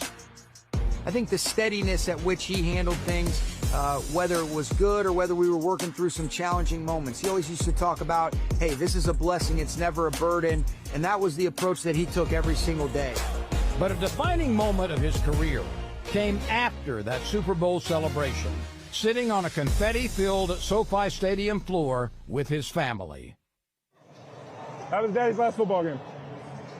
That's it. No more. I'm going to be home with you guys. Okay? Big Wit wasn't just a mountain of a man, but also had an equally exceptional character, always showing humility and leadership to his teammates and community. We will rebuild LA. Hand in hand, together. Because he's the only person to ever wear the Walter Payton Man of the Year patch, be able to win a Super Bowl and go out that way. He's the epitome of a special one and a Hall of Famer. It's not just the competitiveness, it's the selflessness.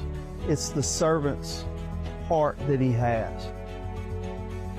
None of us know when the moment's going to present itself. The key is to always be available when it does. He is the ultimate blend of dominance and decency.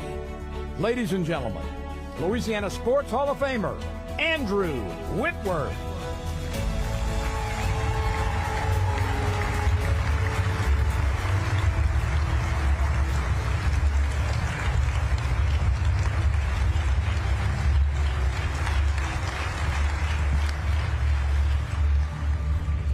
Congratulations. Thank you. All right, Big Wit, we have to fess up. You had a humbling start to your football career back at practice, right? Got beat by a girl, so to speak. Wow, we're going to start there. Yeah, we are. We're going man. there. I did have a humbling start. You know, I I was a kid growing up that I think I never really wanted to accept how big I was. I always thought I was a little bit smaller, so I always thought I was going to be a receiver or a tight end or whatever. And at first in my life, I thought I was going to be a basketball player, maybe even a tennis player. I was big into tennis. My dad was an intramural tennis player growing up. So that was what I thought I was going to be. So my very first day I went out for football. The Ouachita Christian Junior High coaches talked me into playing. And I go out and I get in the line, and lo and behold, I end up going against Coach Harper's daughter, Molly Harper. That was my first rep of one-on-one football, and she knocked me flat on my back. And all I can remember is staring up at the sky, grass all over me. I was itchy and sweating and hot, and I was like, I don't know why I came out here.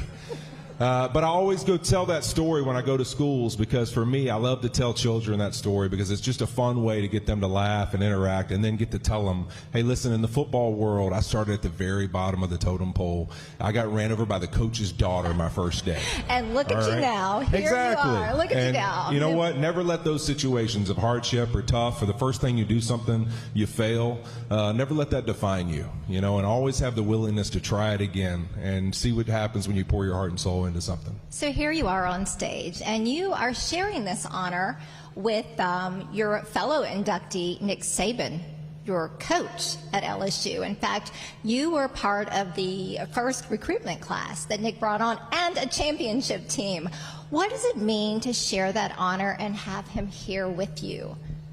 I think it means the world to me. I mean, I look at my athletic career, and I think a lot of who I am today was from those years that we all spent together. When you use terms like iron sharpens iron, and you talk about culture, and you talk about the atmosphere and how it affects people where you play and how you do things, I think of Nick Saban. And the first time that somebody was honest with me in the recruiting process, I think Houston Nutt and Steve Spurrier and all these guys recruited me and kind of told me, like, yeah, you could come here and try to be a tight end if you want to. And, you know, I'll never forget Nick sitting in my living room with my parents, with my mom and dad, and we were sitting there, and he's like, you know what, if you want to come here as a tight end, he had just gotten the job, so, you know, he was still being a little sweet with recruiting, to give you a little, you could possibly, he's like, but if you'd moved to tackle, I'm pretty sure you'd have a pretty good career. You might even go past college and have a great career if you'd move and make that move to offensive line. And, you know, I don't know if Nick's been right about a lot, but he was definitely right about that one, right? So definitely a full circle moment for you, and you went on to achieve greatness in professional football. Do you feel a certain responsibility that comes with the celebrity status attached to your name? Yeah, I mean, I think there's a duty to me always. I don't care what it is in life. Anything I'm given or have the opportunity to be a part of, I think just in general, life is really about all of us living it together. I mean, you know, I think that we use a lot of cliche words like culture, but, you know, that cracks me up because it's like we act like culture's some crazy thing. I mean, I think there's so many simple examples in life. Every single one of us can think of a couple, whether it be grandparents or father, or mom and dad, or maybe just a couple that you're friends with, that you see them and all the time you're always enamored with the way they speak to each other, the way they challenge each other, the way they handle adversity together, the way they love each other. And one of the ones that I think is the most important to any great culture, any great team, any great relationship, the way they recognize one another. When they walk in a room or anytime they see them, the way you see the passion and the energy that comes from them when they're around each other. I just described what a great football team is, what a great athletic team is. I don't care what you do in life, a great business is. When you have those shared things that a culture is just shared beliefs and values. And when you have those things, that's what makes things special. So to me, when I get a chance to be a part of anything, I want to make sure that I make things better than I find them. And that's, like, to me, I feel like that's my duty in life. I'm put here. I was given the blessings and the abilities to do that. And to me, that's what I think is important in life, is that anything I'm a part of, it's going to be better because I'm there, because the people who I get to do it with are what matter most. Growing up in North Louisiana and shaping the foundation of your football career, what do you think it is about Louisiana that turns out so many world-class athletes? Is it in the water? What is it that we do? What is it about us? It's our way of life. It's exactly what I just described. Because when I sat here and I think about being at West Monroe High School, and I think about, you know, my own parents, and I think about my teammates' parents, and I think about when we were really successful and we're on this run and everybody believes, we're going to other guys' parents and they're feeding the whole team. We have the coaches pouring into us every single day in every way possible. I go to LSU, it's the same thing, right? You're just further away away from home, and all of a sudden it's a new home. There's all these moms that are having us over to eat. There's dads that are taking us to lunch and talk to us about what we want to be in life and what we want to get out of being LSU Tigers, the support system that LSU provided. And then you go to the NFL and it's the same thing, except for the difference is I always tell young guys, once you get to the league, you've got to be that support system. So when I got there, it was about that opportunity of, can I share the values that I learned from Louisiana? Making everyone feel a part of something, making everyone feel their value in that relationship, their value to our team. Can I spread that love? Is it about when we win a game, me celebrating with my family, or me saying, hey, honey, you know, this would be a great opportunity. Invite the young guys over. Let's get the special teamers over. Let's get some of the guys who don't have big contracts. Let's feed them. Let's create an opportunity to host them. To me, that's our way of life in Louisiana. We make everyone feel special. We make everyone feel a part. And that's why when you come from this and you go on other places, you're set up to be successful. Well, we thank you for being a good human and a great ambassador for Louisiana. Thank you. Appreciate it.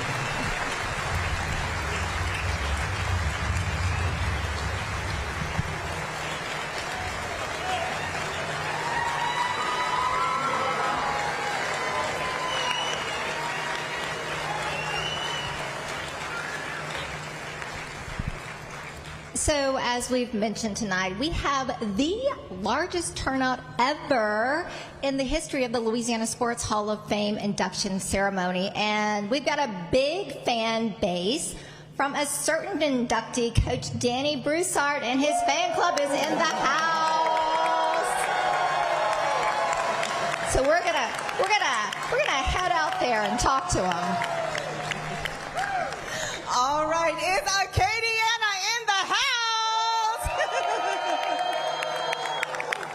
All right, well, this next Hall of Famer, like she said, Danny Broussard is an Acadiana legend. I know you can tell. His name is etched in the record books. Ladies and gentlemen, take a look. For Danny Broussard, the dream was never big.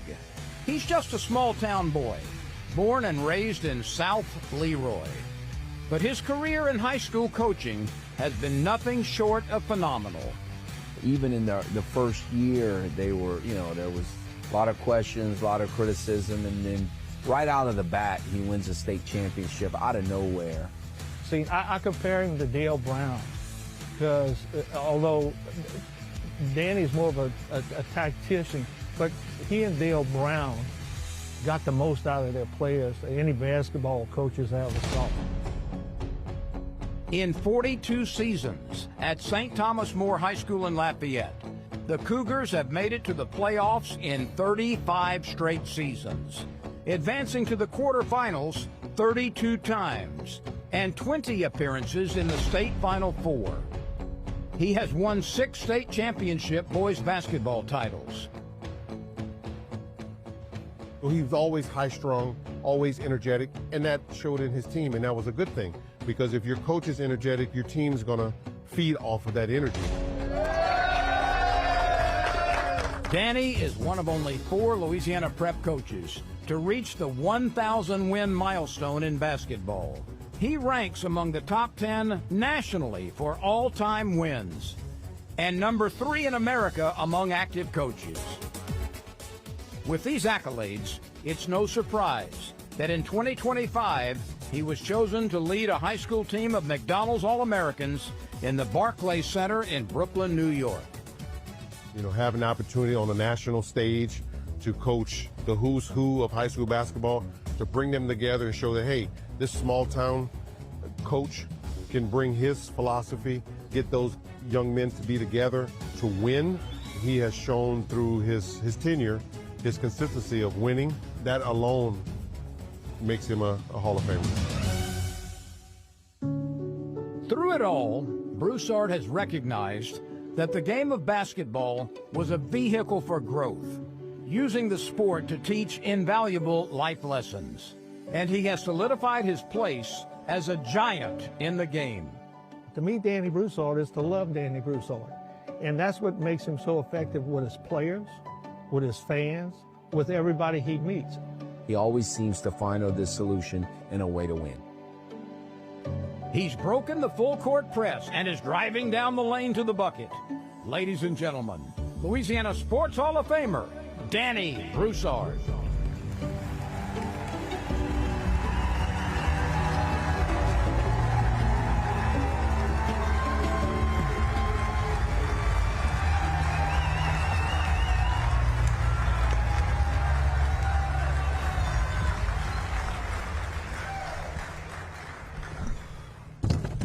get to you in a second. I've been trying to call Lafayette for 4 hours. I cannot get anybody to answer a call in that area. Oh, maybe because you got 20-something tables over here, huh? Congratulations, Danny. How you doing, friend? Doing awesome, Big. Doing awesome. Good. With 4 decades under your belt at St. Thomas More, I'm curious, do you still appreciate winning now like you did when you took your 4-H team to a tournament in Kaplan and got your first ever tournament win? 4-H club, head to clear thinking, heart for greater loyalty.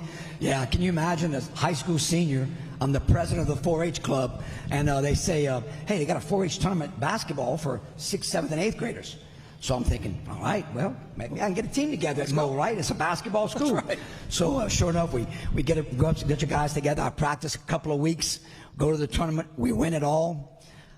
I can remember going to school on a Monday morning, proud as could be, carrying that championship trophy to our principal, thinking, this is kind of cool. I like this. And, hey, maybe I can make a career out of this, coaching. And then things started to move really quickly for you. You had the opportunities to get a job. You're an assistant. You have a chance to work with your brother. Your brother leaves. They're looking at other people, and your brother stands up and says, look, I think he can get it done. Give him a chance. After that happened, when did you know, and when did you step back and say, you know what, I got this. I can do this. Well, I think after just a year of coaching, I think I thought I could do it. But I think the question would be is not many people around our school said that thought I might have been the right guy, you know. And so luckily for that guy, we just saw Lyle Mouton, Eric Mouton. We had some great players. And I was 26 years old and won the first state championship. And so that kind of solidified me saying, like, well, maybe he can get the job done. And, you know, it kind of just went on from there. And to do it all at one school, we know the reputation and the class that St. Thomas More has, but to be there that long at one school, what has that meant to you? It's been awesome. You know, you can tell from that crowd out there. That's half of those guys are my basketball players that played for me, that gave their heart and soul and dedicated 4 years of their lives. And you know, it says Danny Broussard on this thing, but I wish I could put those 200 names up there because those are the guys. That's the reason why I'm here. And my 12 assistant. Yeah, give them a big hand. And my 12 assistant coaches who have been with me through thick and thin have been so loyal to me over the years, and I really couldn't have done it without them. And you know, Tommy Lasorda once said that he bled Dodger blue, and I feel like I bleed STM Navy and Maroon. And I know your Rolodex is long. I know you do a good job of being able to keep it. I'm amazed at how many you keep in touch with, and the players that you remember from years gone by that you still talk to. Absolutely, we're a family, you know. It's what it's all about. My 3 kids went to St. Thomas More, you know. So it is when people, you know, I know it's a cliche that, you know, we're a family, but it couldn't be more true about St. Thomas More. We really are. I've worked for 8 different principals. They've all been supportive. My 2 athletic directors have been supportive. It takes that kind of support, you know. It takes a village, and that's what we are at St. Thomas More. Well, let's talk about that for a minute, because I had a chance to do a story with Danny a couple of months ago for LPB right before he went to New York to do the McDonald's All-American game. It was great because one of the things he told me during the interview, he said, you know, those guys are probably so good, I don't think I need to start practice with the dive on the floor for the loose ball drill. We'll skip that and just get to the fun. Yeah. But a lot of that was you had a chance to go to a Yankees game. You'd never had a chance to do that. Yeah. There you are in the Barclays Center. But what stood out to me was McDonald's All-American said, Danny, you're going to be the head coach. You can go around the country, go bring whoever you want for your coaching staff, come have some fun. And you took your staff. Yeah, you know, when they called me about it, you know, they were going to ask questions, and so that's one of the things they said, that, you know, in your staff. And, you know, first thing came to my mind was there's so many great coaches in the state of Louisiana, so many guys that made me a better coach because I was scared to get beat by them. And, you know, and they're not in the Hall of Fame yet, and they could be. And I thought about them. I said, you know, they'd be great to bring those guys with me. But my second thought was like, you know what, man? I'm taking my staff because those guys have been with me. I know a lot of people don't know this, but I had triple bypass surgery a year and a half ago. Missed 16 games, and those guys took over when I wasn't there, and they went 16-2. I couldn't have done that good if I'd have been there. So you know, some people say, well, why don't you just take the rest of the year off? Let these guys finish it off. and they might have done better. We lost in the state championship game, but yeah, Vic, they've just been so loyal to me, my coaches, and Wesley, Nick. You know what's kind of ironic too is that, guess what? The guy that I took his place, Ricky Broussard, he was also on that staff as an assistant. So he kind of got to coach that team that he gave me 40 years earlier. So it was kind of a unique thing, but it was tough to watch. It was tough to watch because, now with the modern technology, I watched every game. Yep. And I'll tell you a quick story. We're watching the game, and the team's pressing us, and man, it's getting tight. And wait, yeah, you say you're going to tell a quick story, and half of Lafayette's laughing. Have y'all have heard that line before? Y'all been around Danny? I got a quick story. All right, go ahead. Go. Can I finish? Go, sure. So they're pressing. So I told Ricky, hey, have your phone ready because I might want to do something. So it's one of our first games I'm missing. I start to text. Lacey's sitting on this side, Paige, and my wife there, and they're watching the game. And Lacey goes, what are you doing? I said, I'm texting Ricky to tell him what to do. She goes, put the damn phone up. Let your coaches coach. They fine. We won the game by 3 points. And so, it was a good deal. You surround yourself with great people. St. Thomas More and Lafayette is lucky to have you, and so is the Louisiana Sports Hall of Fame. Wherever the post party is, follow Lafayette, everybody, because they're going to have themselves a good time. Head coach Danny Broussard. Danny, congratulations. Thank you so much.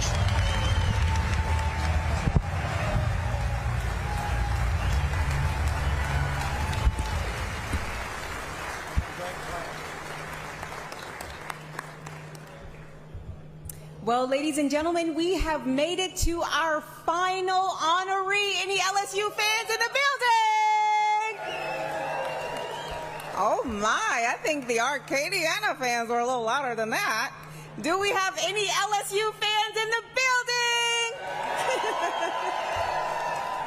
All right, well, this next Hall of Famer, he needs no introduction. He took LSU football to the forefront of college football.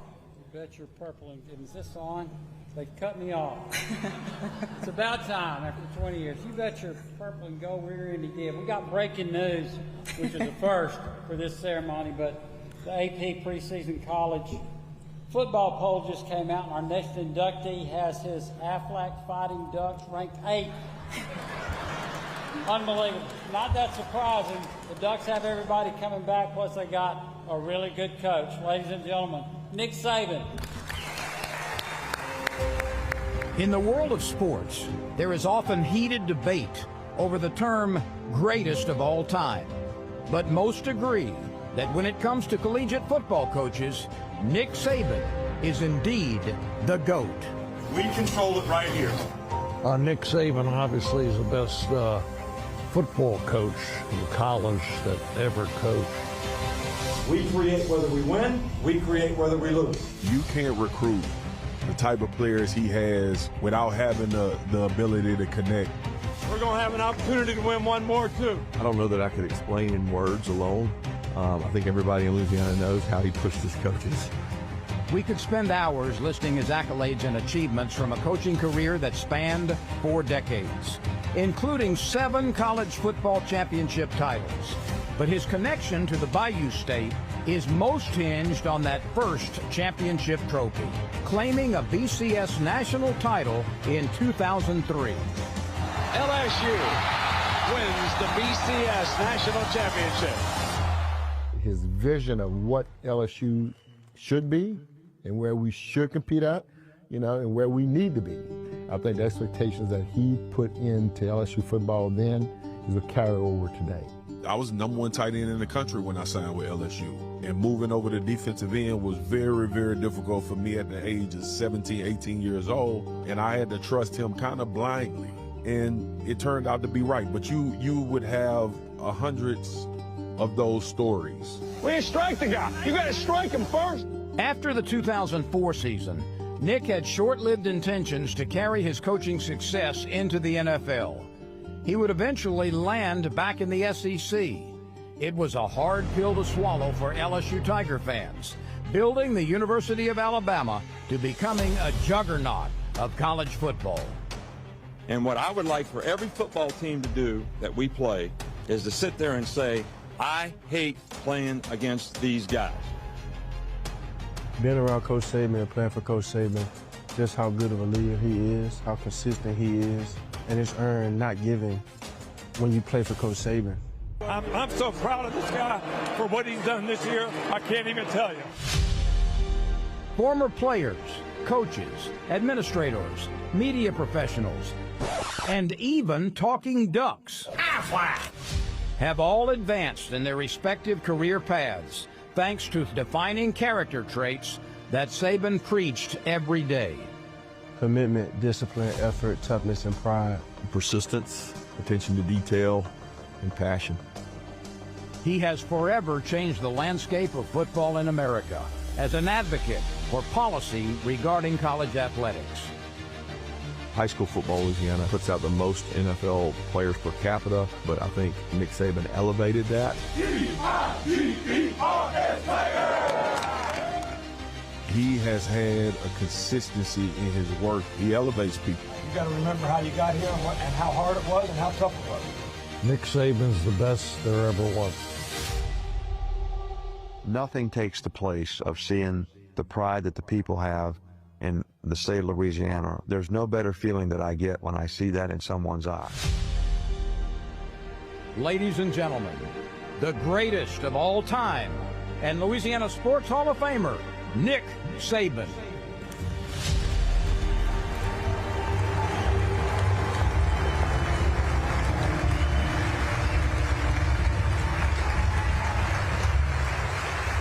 Thank you very much. Thank you. Congratulations, Coach. Good to see you. Thank you. You know, one thing I'd like to say before I get asked a question is I'd like to thank all the people in the state of Louisiana, the administration at LSU, who gave me an opportunity and trusted and believed in me like nobody else did. It's the first job I ever had at LSU. And I was a pretty underwhelming hire here, if you remember, in the year 2000, where everybody at the university, from our administrators, you know, Mark Emmerich, the supporters, the board of trustees, everybody at the university, including the fans, you know, sort of bought in and did the things that we need to do to have a successful program. Because you might not remember, but when I took over, we were 3-8. And I always tell the story that, you know, we'd just gone 10-2 at Michigan State, and I was disappointed in our administration there because of their lack of commitment to what we wanted to accomplish and what we wanted to do. So I was interested in the LSU job. So Mark Emmerich, Richard Gill, Charlie Weems, Stanley Jacobs comes and meets me in Memphis secretly to interview for this job. And they offered me the job, but I said, I can't take the job. I've never been to LSU before. I don't know what it's like. So, and I can't go for an interview because if they find out publicly at Michigan State that I'm thinking of going someplace else, they'll absolutely crucify me. So I send Miss Terry. This is the God truth. To interview. And Delane Emmerich, Mark's wife, showed her around for 2 days. They saw billboards of who LSU wanted to hire. My name wasn't on there. But anyway, she spent 2 days, so I called and I say, well, what'd you think? And she said, man, this place needs a lot of work. She said, the stadium's in bad shape. They don't have no academic facilities. They have no academic support center. The players are not doing well academically. She said, you have to get in a bus and ride to practice every day from the campus because the facilities are separated. The coach's offices are in a bank building and very unimpressive. I don't know how you would recruit there. But she said, I went in the weight room today, and they got some damn good-looking players. So that's how I took the job. But then when I got there and I saw what she saw without seeing any players, before I went into press conference, I went in a corner and talked on the phone and I said, Terry, this is not really what I thought it might be after your interview. And she said, put your big boy pants on and get your ass in the press conference and go to work. So that's what we did. That's how you got down here. By the way, 4 minutes in, this is the best interview I've ever done. I'm going to go ahead and just put that down right there. When you talk about having the players, one of them, and we just asked him about being here with you as a coach, but your thoughts of the impact of the player like an Andrew Whitworth and the Marcus Spears to how you got to the success so fast in Baton Rouge? I know Andrew Whitworth's parents have to be proud of him, but there's nobody else in this room more proud of him, because he is everything that I ever wanted a player to turn out to be. He's a great person, graduated from school, had a great career at LSU and a great career in the NFL. And, you know, that was always what we tried to establish for our players, is that they were going to have a chance to be more successful in life because they were involved in the program. You know, how we developed them as people, the importance of developing a career off the field, the work and commitment it took to develop a career on the field and have success. And Andrew epitomizes that. But there's a lot of other players that were at LSU that, because of his leadership and some of the other fine leadership that we had on the team and with the coaches, but it was the commitment that the university made. The Tiger Athletic Foundation, our administration, you can't get recognized into a Hall of Fame without thanking all the people who contributed to the success that you had. And we had a tremendous amount of support at LSU, and there probably was never a place where I was given an opportunity to be trusted and people bought into what we were trying to do and set the table so that we could do it. And then there was no greater feeling in my life professionally to that point when we won the national championship in the Sugar Bowl in New Orleans and saw on some city LSU up there and made everybody in this state proud. And that was my best professional moment to that point in my career. And the standards that you set, I know it was always tough to come back with Alabama, but you set those standards. You knew what you were going to get out of LSU, and I know the LSU fans will always appreciate what you did, and it's nice to hear how much you appreciated your time in the capital city wearing purple and gold. Well, I appreciate it, but one thing that I think that I learned is, you know, our first championship was in 2001. We won the SEC championship, and it had been a while since LSU won one, but that was the first championship I ever won. And I think we can apply this to our life. You know, once you accomplish something, it sets a new horizon. It sets a new standard. And then in 2003, when we won the national championship, that set a new horizon and a new standard.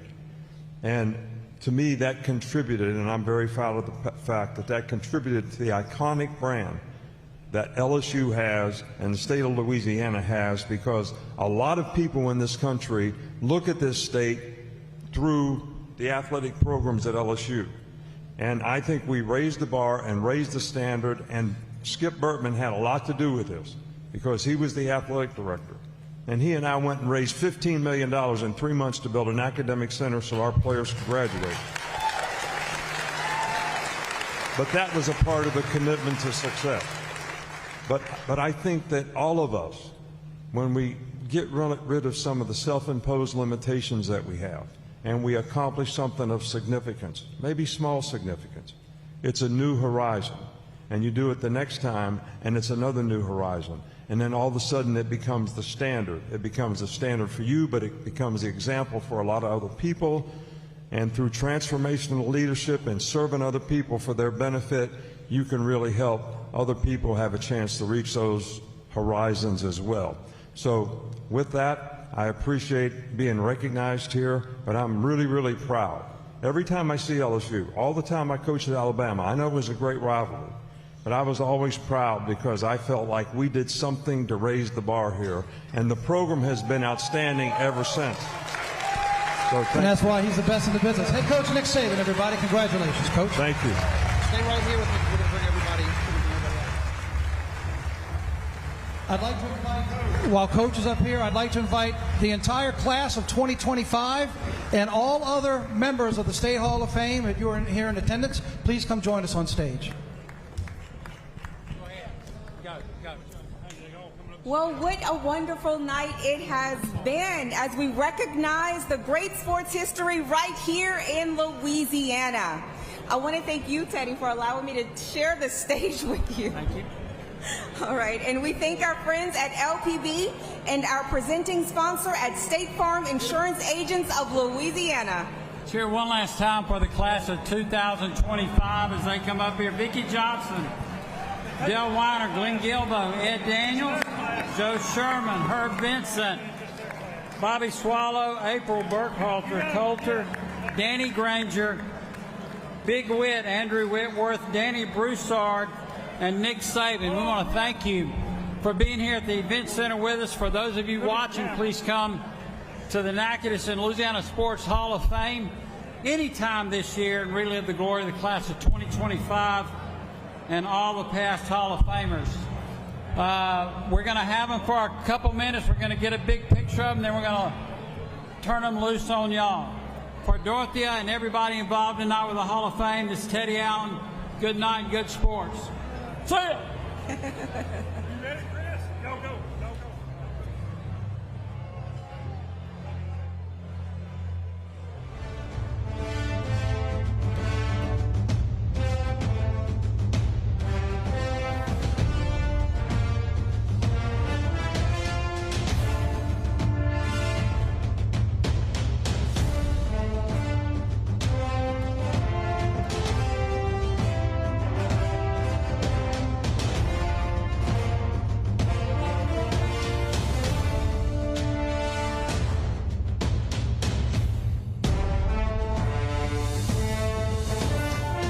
The annual Louisiana Sports Hall of Fame induction ceremony is sponsored by the following State Farm Insurance Agents of Louisiana.